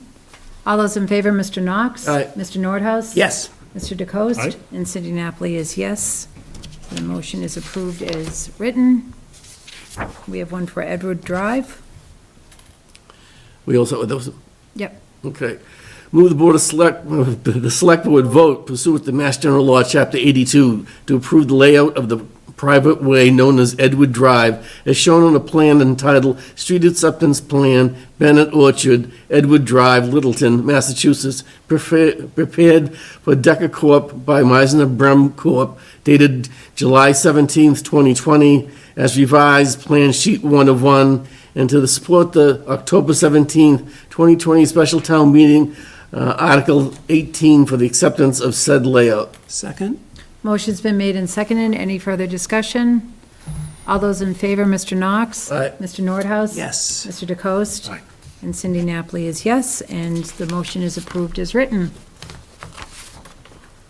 All right, great. So that, now we need to, what do we need to do with regard to the public hearing? Anything? We Close close the it. public hearing. Do we need a motion? Motion to close public hearing. Second? Motion been made and seconded. All those in favor, Mr. Knox? Aye. Mr. Nordhaus? Yes. Mr. DeCoste? And Cindy Napoli is aye. Okay, great. Excellent. And we can invite Mr. Glady back. I'm back. All right, excellent. It's like magic. Okay, so next on the agenda is a joint meeting with the Sustainability Committee to discuss committee work. I'm not recognize, if anyone is a member of the Sustainability Committee, if they can raise their hand. Erin, see, is Erin there Healy? any? I don't see, Is Gary LaCroix? no. Transportation. Yeah, Mr. Rumbacher, are you on as you, or are you on as Mrs. Rumbacher?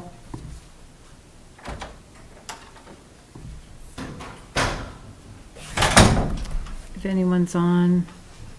Madam Chair, I don't see anybody. Okay, from Scandal. all right, Reschedule it. yeah.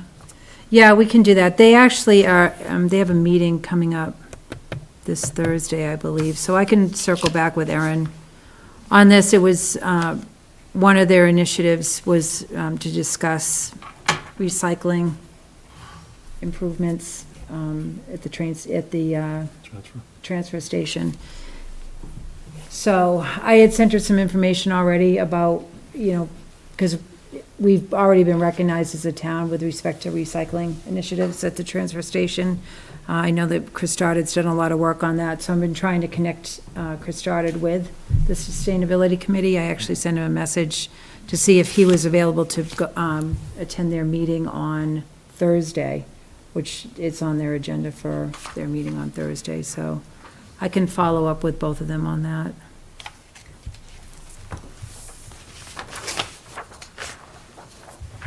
Okay.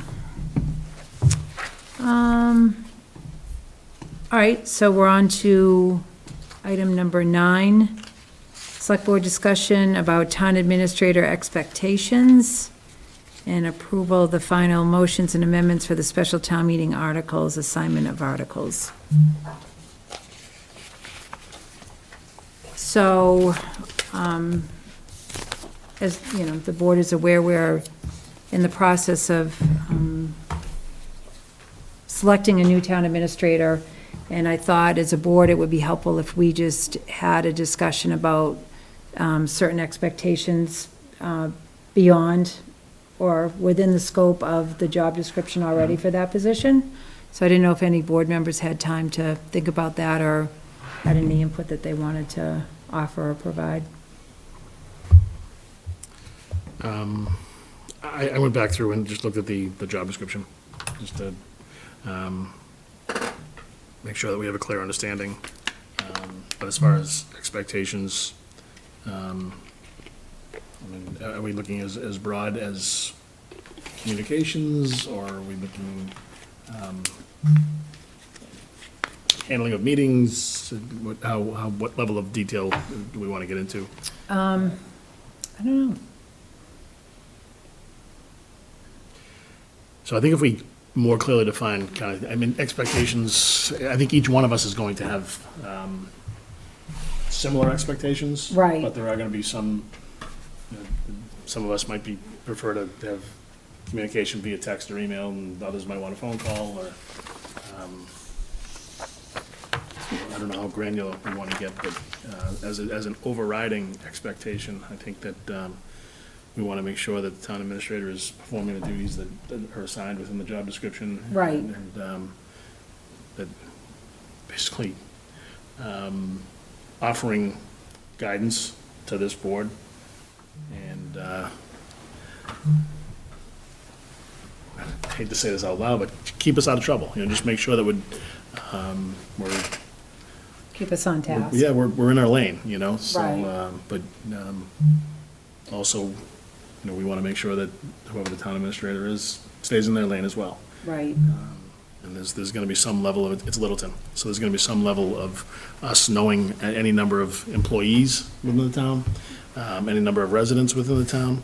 So, oftentimes, we might have a conversation with a department head or someone and reach out to the town administrator. And I think there's got to be expectations from both sides of the equation. I think that if we're calling up and saying we need X department head to be doing this, that, and the other, we need to respect the fact that there's a reporting relationship between the town administrator and that department head.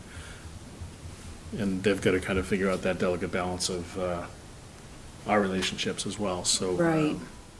I'm not, It's hard to articulate it. It is. It's almost like our job description is as important as the TA's, because I think that you're right, it goes both ways. Everyone needs to stay in their lane, and I think there have been problems both directions before, right? I'm complicit there. Making sure that the management of the employees is in their domain 100% is important. For those employees that are in that domain. Well, exactly, yeah, exactly. And right. Right. I think communication, preparation, management, the other thing too, I'd really like to instill in the next, whoever that person is mentoring, making sure that they are flexible and, willing to work with employees who want to, better themselves or expand their role, and that they're open and receptive to that. I know, we talk about staying in your lane, right? But sometimes you have an employee that might want to kind of fluctuate from their lane, so to speak, and grow professionally and eventually personally. And I think it's important to have somebody that's supportive of that and wants to, really build up the other employees and create a team and give them room to grow in their positions as well.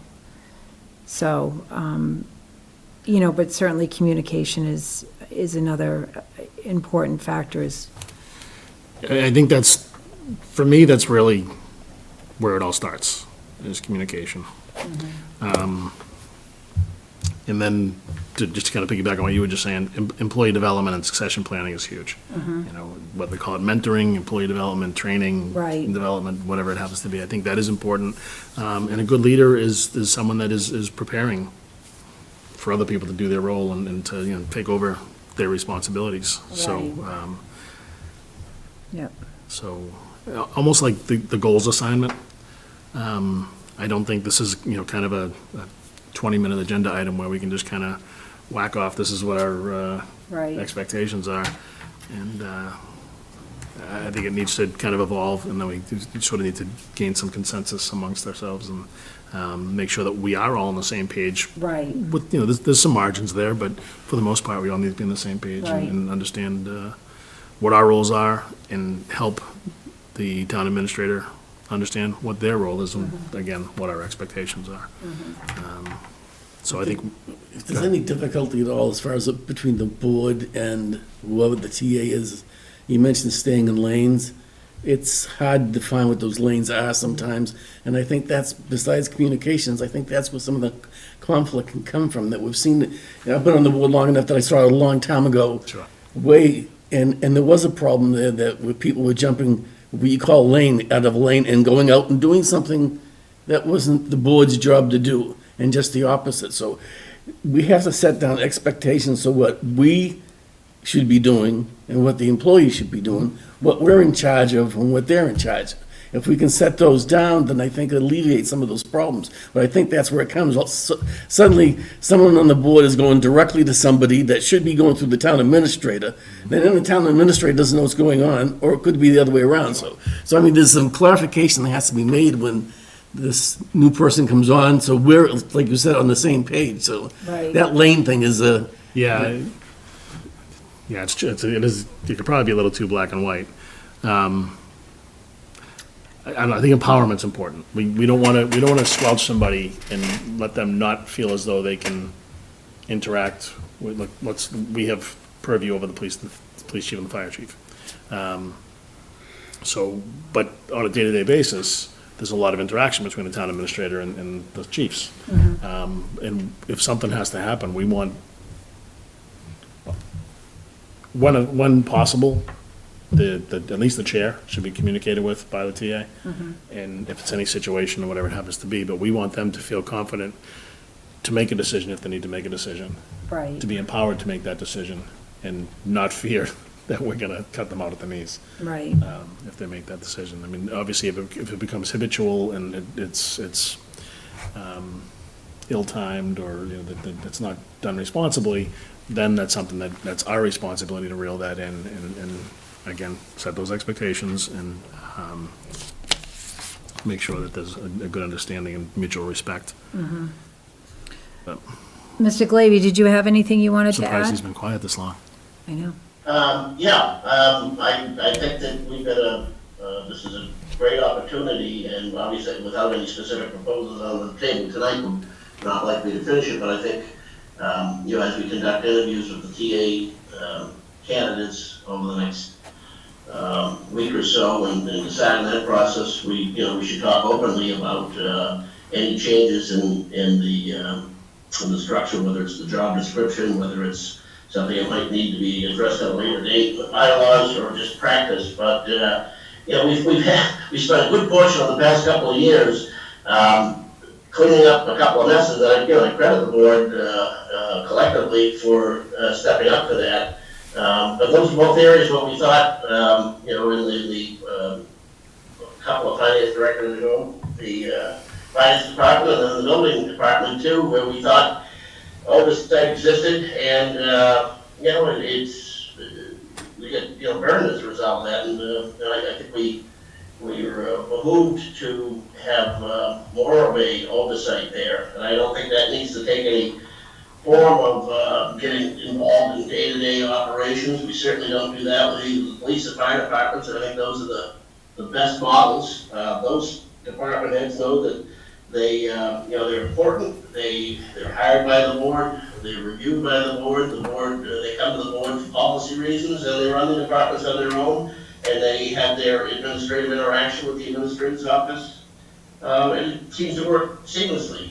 With this Morsham problem, this was just spoken to a moment ago in the context of staying in your lanes. Well, if we just follow the structure as it appears in the job description, we shouldn't actually be calling up the highway superintendent if you had a complaint or a question from a resident about a road or a signal or something, because technically we should go into the administrator, which would just follow even more traffic there. Same with the building commissioner's office.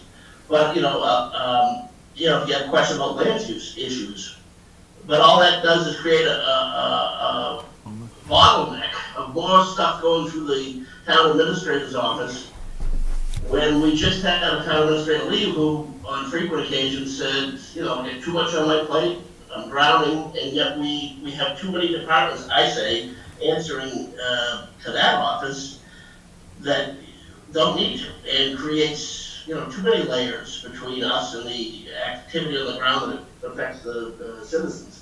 And on a very, you know, just kind of a complimentary note, you know, Chuck and I participated with Cheryl this summer in the audit interviews with the folks from the DOR that we invited to kind of review our process, and I think they were very much overall impressed with what we do, but they, you know, they did make note that the primary, we haven't got the written report yet, I don't believe, but they're, you know, verbally, they did say that, you know, the board's involvement in the budget process is less than you'd be led to believe by looking at the bylaws in practice, and the town administrator, that's the primary function, is overseeing the budget process and the financial controls, overseeing the finance director. That's really job number one, kind of, you know, making sure the town operations, the town hall run, making sure the financial operations run, making sure that we're meeting deadlines and filing requirements and governance. And the more departments we have tucked under that, yeah, it's just, they're all increased diversions, and they lead to problems. Inevitably, certain things, it's like, well, that sounds like seems like it's working well, so, you know, somebody makes a judgment call, well, we're not gonna do oversight there, not as much oversight. So, and that's, you know, that blows up eventually. I think, especially since whoever we're hiring next will not have been in the town of Littleton before, or in one case perhaps has been, but none of them have extensive experiences that should lead them to expect to have a lot more authority than, you know, than they need in the department. I'd rather have the next town administrator be focused on job number one and make a couple of changes to the reporting structures so that we have a little bit more direct line accountability and oversight, essentially on the model of what we do with the police and fire department. So, you know, that's a comprehensive view of I think a very basic change I would suggest, but I understand it would require more conversation. Right. Both board members' parts. Right. And I agree with you on that, Paul, and that's really going to involve sitting down and looking at the org chart, looking at our bylaws, and really, you know, having a comprehensive review of those and a discussion collectively about that. But I agree with you. It's really, in my, you know, based on past experience, what we've encountered, you know, especially having that flexibility for more accountability and more oversight. I think it's important for the board. Just historically, you know, what's transpired since, you know, we did have that town government study. I know that Joe was involved in that. That was about 10 years ago. And just looking at what was put in place then and maybe revisiting that town government study and seeing what worked and what didn't work and what we need to really take another look at, I think. I think it's important that it's more than 10 years, it's probably 15 years in all actuality. And to have a discussion like this, I think it takes an more extensive insight from everybody, not even this board, and maybe go to the extent that we form some kind of oversight that can bring back ideas. But it's not something that in a night like tonight that we're going to solve right away. It's just not going to happen. Right. But there's a lot of ideas that can be thrown out there. There's changes that probably can be made that benefit everything. But right. What I don't want to see us to do is to jump off and say, okay, you know, we have this written here, but now I think I want more oversight over this. I thought if it's written in black and white and this is the way we go, then fine. So I think we should sit down and do a more comprehensive study on it. Okay. Yeah, no, I agree. Of course. If we don't get it out there that we're going to consider it, then it's, you know, we're going to have another round of appointments and it's not going to happen again. Right. Yeah. Yeah, I think that's true from the job description perspective. But there are some expectations that we will have of this next town administrator that we can nail down within the current bounds. So there's things that we can say, we expect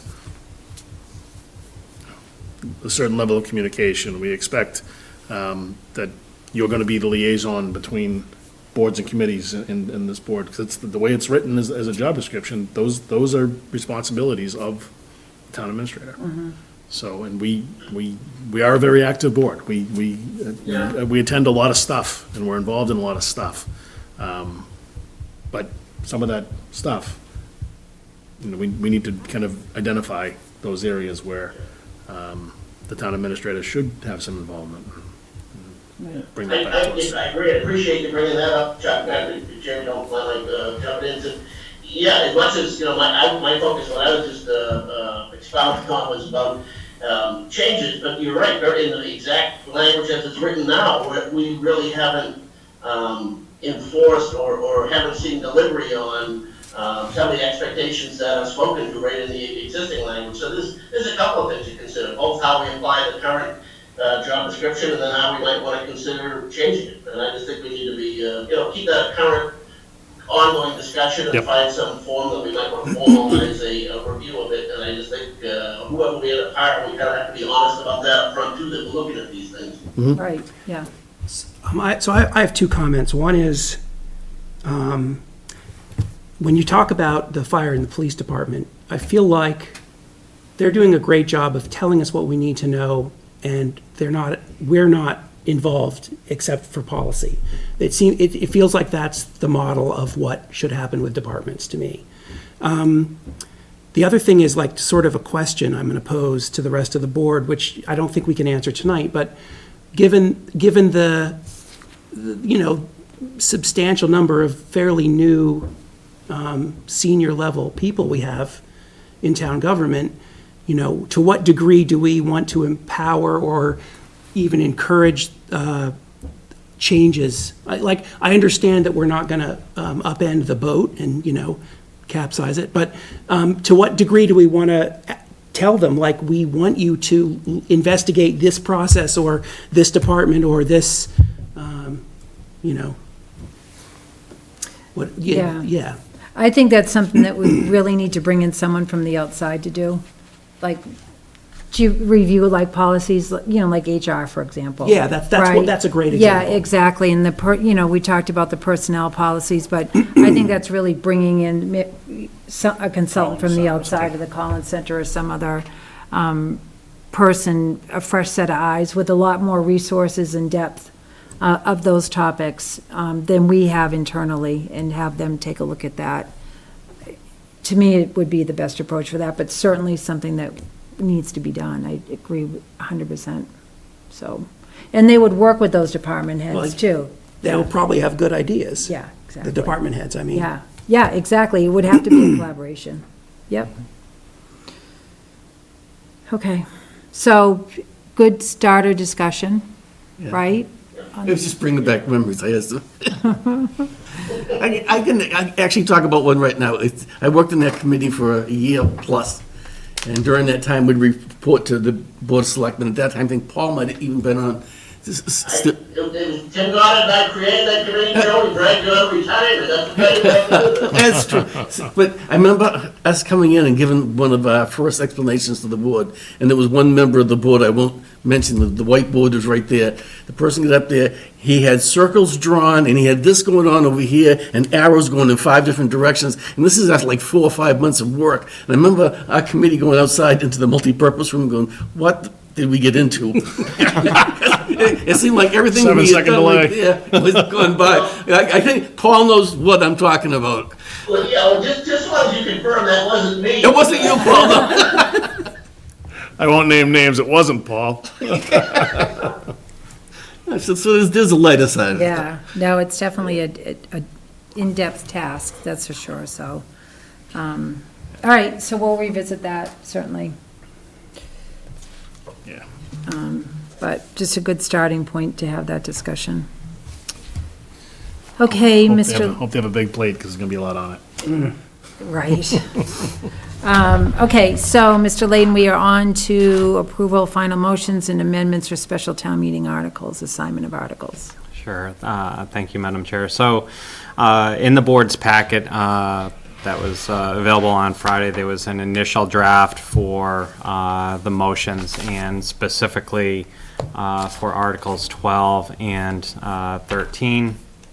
As part of our earlier portion of the meeting, we covered the article for the purchase of 119 Tehadawon. We also took care of the prior year bill, so that'll be amended into this document.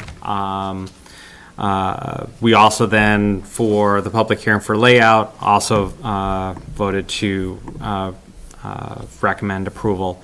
This document that was in the packet and then was just updated today as it related only to the Tehadawon purchase basically finalizes those motions. The ones for the sewer as well as for water, so 12 and 13, are lengthy. We originally had anticipated being able to pass over those. However, as you know, from the end of last week on Friday, nothing like a curveball right before town meeting with added language that was need to be changed for the legislation associated with the sewer article. Because of that, working with town council, and because that legislation has not passed, or the amendment has not passed the legislature yet to be signed, town council is recommending that we at least go forward with the motions for Article 12 and 13. Those are the home rule petitions. That language is here. It was our hope when we put together the town meeting report that we could just say we recommend passing over because we could take care of those. So that's what's in front of you now, is that language for Article 12 and 13, and then also the motion for Article 18, which is a total of the 4 roads, 2 from our last public hearing last week and then 2 from tonight. So one of the things that we can do is move to approve the revised motions for special town meeting, Articles 12, 13, and 18 as printed, because those are the ones that we at least have outstanding. This then would be then a handout we'd give, so that specifically for 12 and 13, there's no way we're going to read through that within the time that probably town meeting wants to handle reading of those motions. So that's basically what's in front of the board for consideration. Is what's in Article 12 here a match with the language that is being proposed by the governor, or is it the match to the language that was previously passed? This here is the home rule petition language. So it's not... It's not, oh, I see, it's not the bill that's asking... Right, okay, correct. Them to approve it. Okay, I understand. But we're assuming that regardless of the form the bill takes, this language will be passed. This is the home rule that then allowed for us to file the language. So this basically just, if for some reason the legislation did not get signed, and we have high level of confidence to know it's going to be signed. But this is just belt and suspenders, because if for some reason something happened and it did not get signed, we could then file for legislation in January, rather than waiting until May 2021 to then redo that and just delay the process. So this was always viewed as a belt and suspenders. It's just, I don't think we realized we'd need the belt and suspenders this late into the season. Okay. So I need to abstain from the Tehadawon Road. We already took care of that. Oh, so that's done? Yes. Oh, good, perfect. The other thing I wanted to mention to the board is that I might not be there this weekend. Don't say might not, you're not going to be there this weekend. I was just trying to ease you into that. I have an opportunity to go away for the weekend with a friend flying in from Chicago. So I was gonna not be in attendance. Good. I mean, not good, but good for you. Thanks, thank you. Enjoy your weekend. I feel really... You would have to quarantine for 14 days and be arrives infected. Oh, stop. No, don't even go there. Yeah, I feel guilty about it. So the one article that I spearheaded was the change to the leash law. So if a member of the board wanted to help bring that forward. I know that the committee that worked with me on that article is certainly willing to step up at town meeting and speak to it as well, but just to, through the assignment of articles. It's been, I don't know whether, Joe, whether you just drafted this randomly or not, but that one landed on me. I really, other than, just listening to the presentation, reading the material, haven't had any involvement with that issue at all, so I'd rather have someone else take So- that on. Do we want to go through these right now real quick and just knock out who, I'd love to, because there's a couple of things, I don't want to do the road acceptances, but. I kind of don't wanna anticipated do that. the smart sewer, that kind of stuff. I meant to offset you so you didn't do the street acceptance. But anyway, it was just, I just put it in order and figured you guys can decide which ones you want to have fun with. If we want to first just take care of that motion under 9B, and then I can go and make changes to this to codify our assignment. So is this like a NFL fantasy draft where Joe's the senior member, he gets the choose pick. first, and then we do a serpentine? However you want to do it, Brian, I don't care. No, I think we can figure this out. Find that motion, I know, I was looking for it too. The one you're talking right now, the revised one, so. Can you put it on the screen or something? Yep, let me put that on the screen.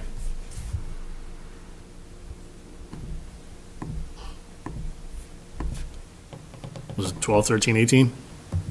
Yep.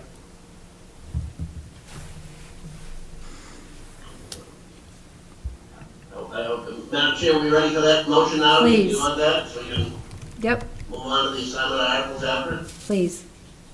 Okay, thank you. Move that the board vote to approve the revised motions for special town meeting articles 12, 13, and 18 as printed, and to recommend approval of the articles.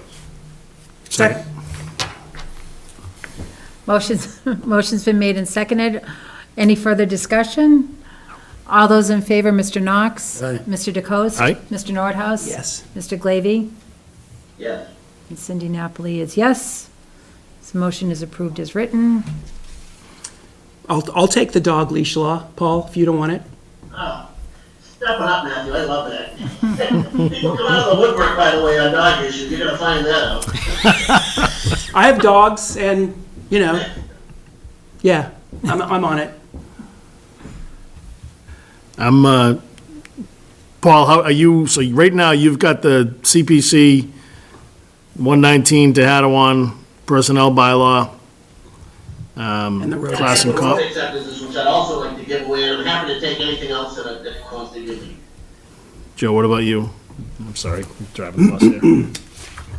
It's your bus to drive. It's fine.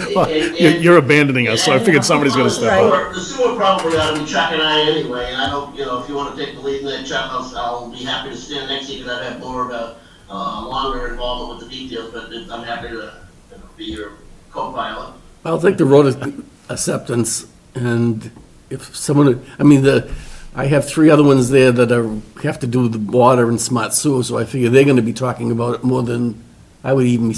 Right, yeah.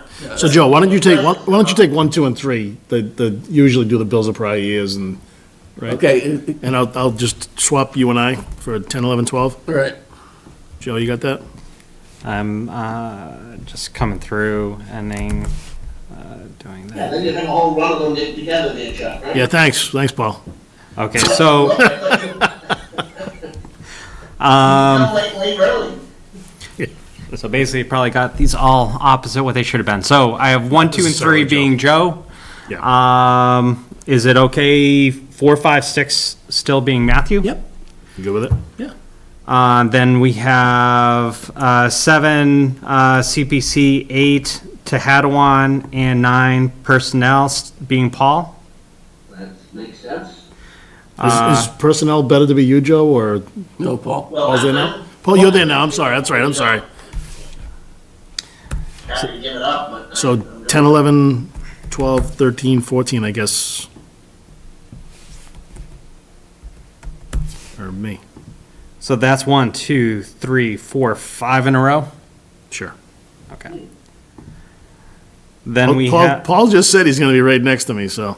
Right, Right, and plus the water department's gonna take the lead on that, we're basically, on the bench for that Yeah. until needed. That's true.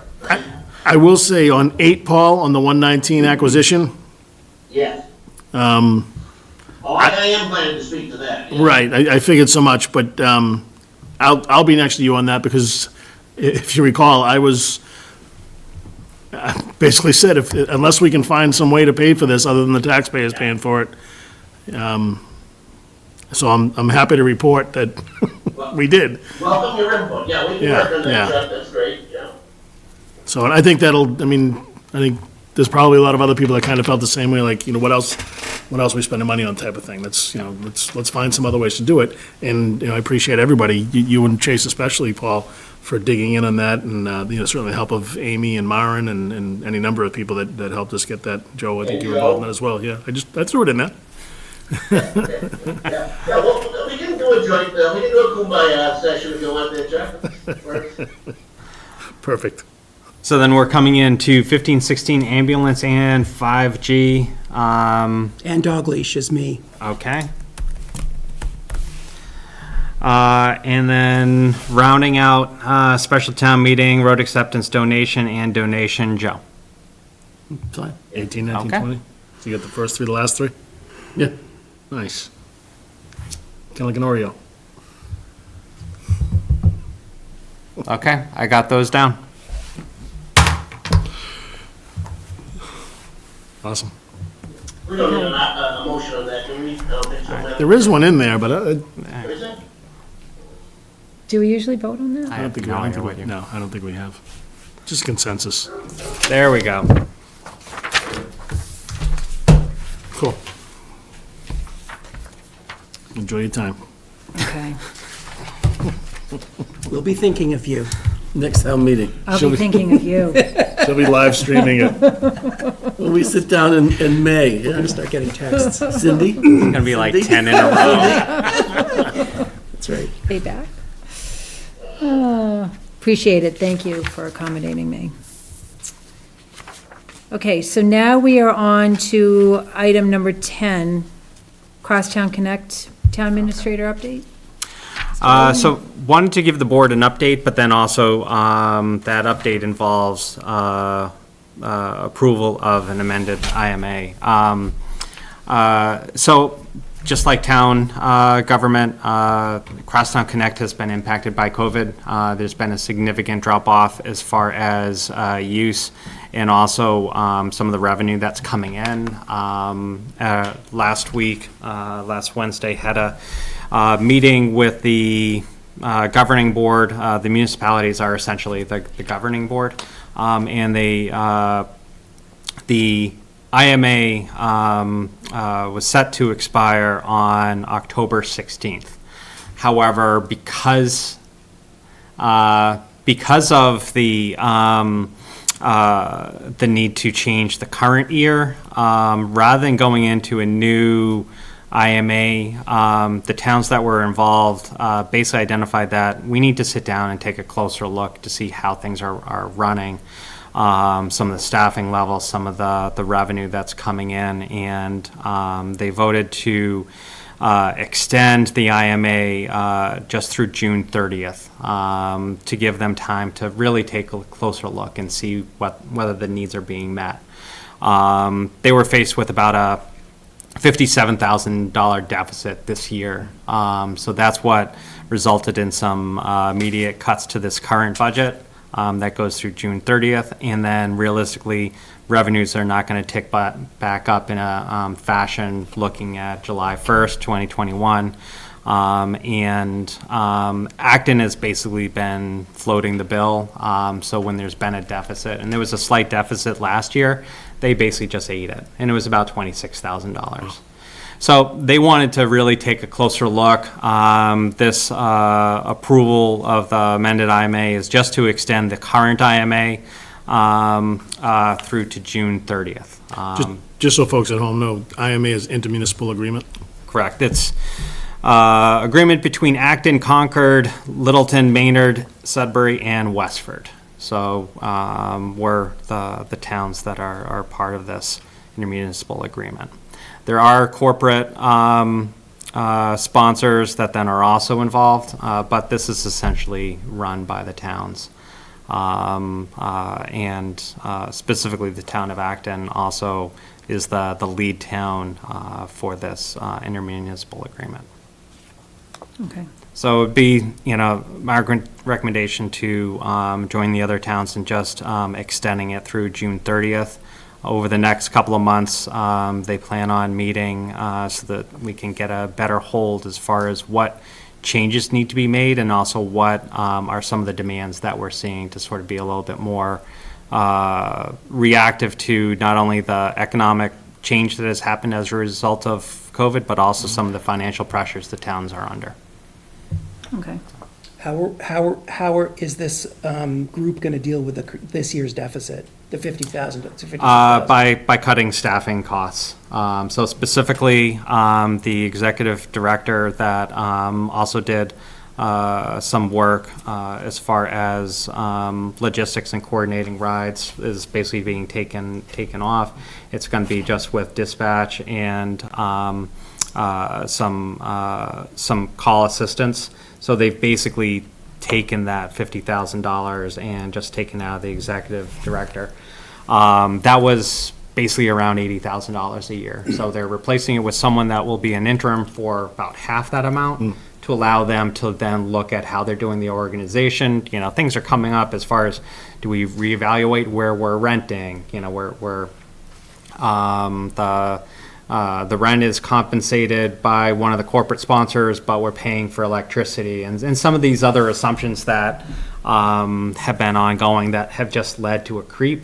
And with the crashing revenue coming in, that's what really led to this deficit. So we're trying to really look back and see what is the core function of Crosstown Connect, and what can we do to make sure that it's sustainable when we enter into another 3-year IMA. Great.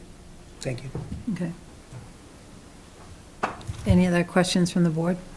No, it'd be interesting to find out what the conclusion is and how much an effect it has on people from Littleton. How much is Littleton benefiting from this at all? Right. And that's one of the main things that over the next couple of months, all the towns want to identify is really be able to capture as far as what is the service that's being provided, how many people, and get some metrics.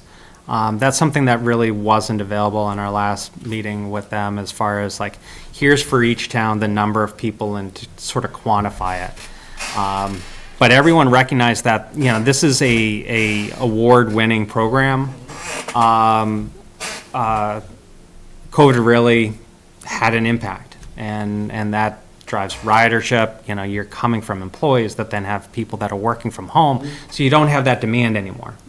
And it's just causing that, reevaluate and see, do you go to something that's a little bit more modular so that you can, once the economy comes back and people are working, can you build that back to where it was? But without having the overhead as far as on the staffing side, that was really then being a drawdown. I mean, the fact that remove the executive director and cut that person's hours in half to resolve a deficit, that sort of raises other questions as far as really how the service was being provided. So. Okay.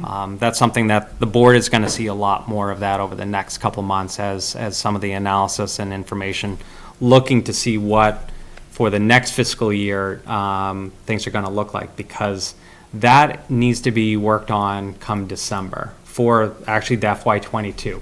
So there's going to have to be things that are brought before this board as an update to see like what kind of changes could be happening and what are some of the metrics for use in Littleton. Okay.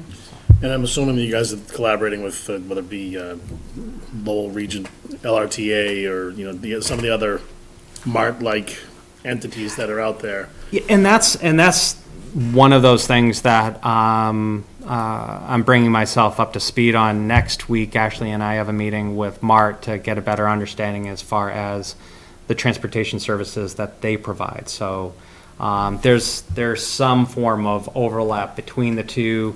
There's some council on aging services that Crosstown Connect provides. We know that there's also service with MART. Ashley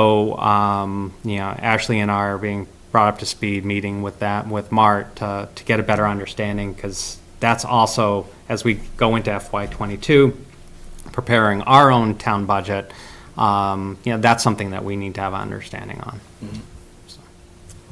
I mean, it's something that we worked really hard to try to get up and, be part of. So Yeah. I can appreciate the analysis and I can appreciate the cuts, but I hope that, if maybe the benefit is not there right now, but it does provide a service that I think does have the potential for a huge benefit for Littleton residents. Yeah, it absolutely does. Outside of Yeah. Okay, great. Let Keith know about this. Excellent, thank you.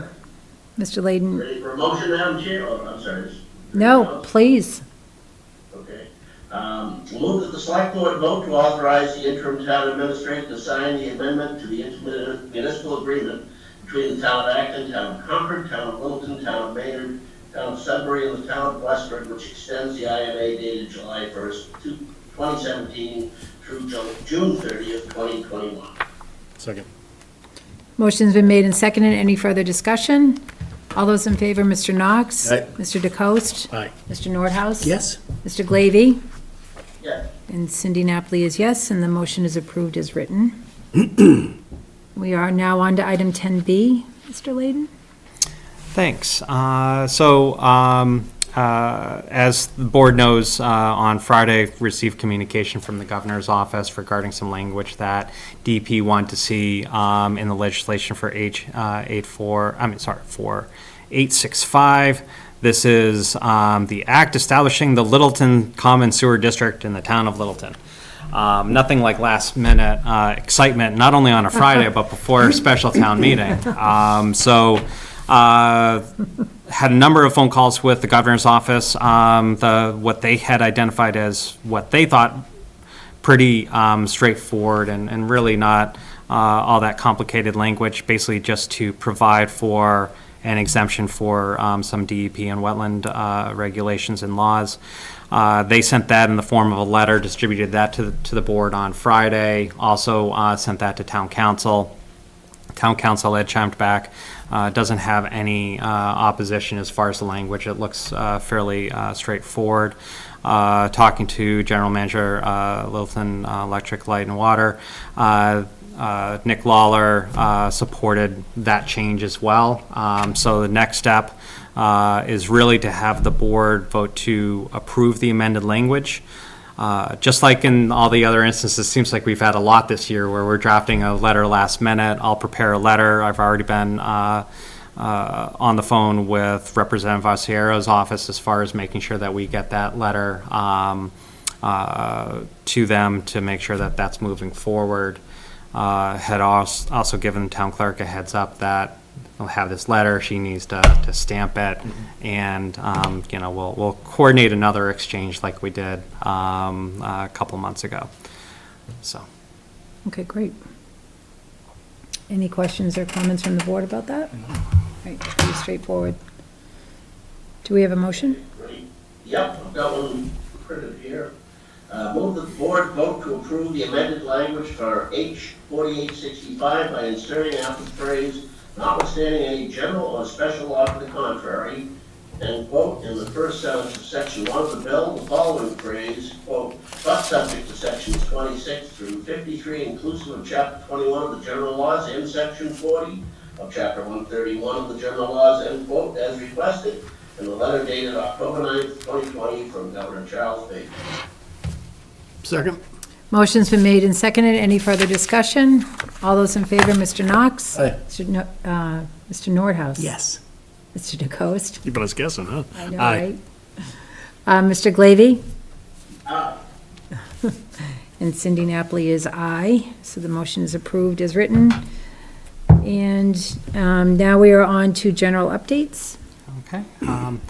So I don't know if any of you have caught it, but in now general circulation on LCTV, there's a special town meeting primer video with Tim Goddard and myself, just summarizing the articles.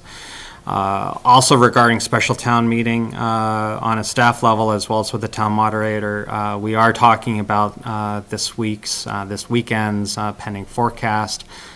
trying to identify as far as town meeting, whether or not it stays on Saturday or moves to Sunday. It's not looking good for Saturday, especially with some of our vendors that are needed to pull things together. We are all communicating, and town moderator will be the one that actually makes the call. Mass General Law puts that in town moderator's hands as far as changing that date to Sunday. So want to keep everyone abreast looking for that. We already know we'll end up putting it online on social media, LCTV. Talked with Chris Stoddard if we do have to do it to deploy the highway signs so we can make sure that it's up at the Common and in other locations within town. So keep an eye out for that. So there's been a lot of logistics the end of last week for town meeting, making sure that everything was taken care of, as well as then today. As far as work within Town Hall, on Monday we're going to be welcoming 2 new employees. One you met, Sean.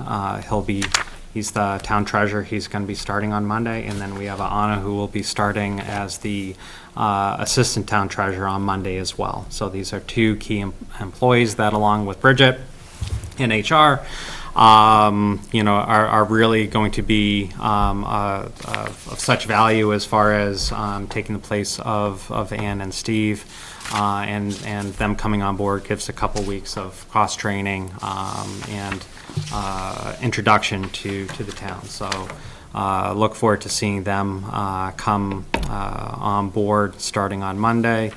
Last thing, thanks to all the employees and also members of the public for their patience last Thursday regarding the water shutoff to here at 37 Shattuck. A little longer, a little bit more exciting than probably any of us wanted, but it at least seemed from departments that people were either able to maintain some semblance as far as operations through email and phone.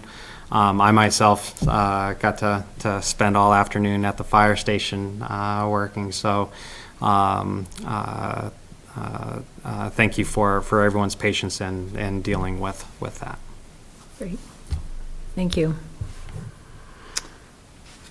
Okay, so that was general updates. So now we're on to item number 11, meeting minutes. Did everyone have a chance to review the revised minutes of September 21st? I have one small change. Item 7A, it's on page 103 of the packet, if you're playing at home. The second to last paragraph identifies Article 13 as road acceptances, but Article 13 is in fact the Whitcomb Avenue property. Okay. Good catch. And then I also caught some typos, which got fixed magically in the packet before so way to go. There you go. Excellent. All right, great. So any other comments about the minutes? We're ready for a motion, please, Mr. Glady? Okay, before we get the motion, Joe Layton, I'm asking you to remind me, I've taken executive session minutes on a number of occasions from the beginning of the fiscal year till now, and probably a good time maybe after town meeting to, if you could provide me a list of what I'm supposed to have minutes for, maybe we can work together on getting a packet together for the board to vote on so we don't have that piled up too much. Will do, and I'm sure Sue Raymond is going to, in the minutes, capture that to then remind me when I'm reviewing the regular session minutes. Did you get that, Sue? Follow up on executive session, so. There you go. Remind Joe to remind Paul. Do we have an agenda item about Sue, just so we make it incredibly self-referential? All right, then I will move that the board vote to approve the regular session meeting minutes of September 21st, 2020 as amended. Second. Motion's been made and seconded. All those in favor, Mr. Knox? Aye. Mr. DeCoste? I am going to vote in favor and thank Sue Raymond for her excellent effort That's and really good minutes. execution of the minutes. Yes. Mr. Nordhaus? Yes. Mr. Glady? Yes. And Cindy Napoli is yes, so the minutes are approved as amended or revised. Thank you very much, Sue, for your work on that. She does amazing minutes. Not an easy job. And so now, You don't realize how important minutes are being done well until somebody does them not well. right, this is true. Then you notice. This is true. Okay, so that concludes our meeting for this evening. Do we have a motion to adjourn? Second. Motion been made and second. All those in favor, Mr. Knox? Aye. Mr. DeCoste? Aye, don't forget town meeting on Saturday. Hopefully Saturday. Mr. Nordhaus? Yes. Mr. Glavy? Yeah. Cindy Napoli is yes. That concludes our meeting. Town meeting is presently scheduled for Saturday, but there's a strong likelihood it will be continued to Sunday, correct? Rain date to Sunday. Rain date is Sunday. So please stay tuned. The town website, feel free to call the town administrator's office if you have any questions, and monitor social media in that regard as well. We'll give out Joe's cell phone number too. Put it across the bottom. Great. Text alerts. Little crawl. Thank you very much. Good night. Good night, everybody. Night.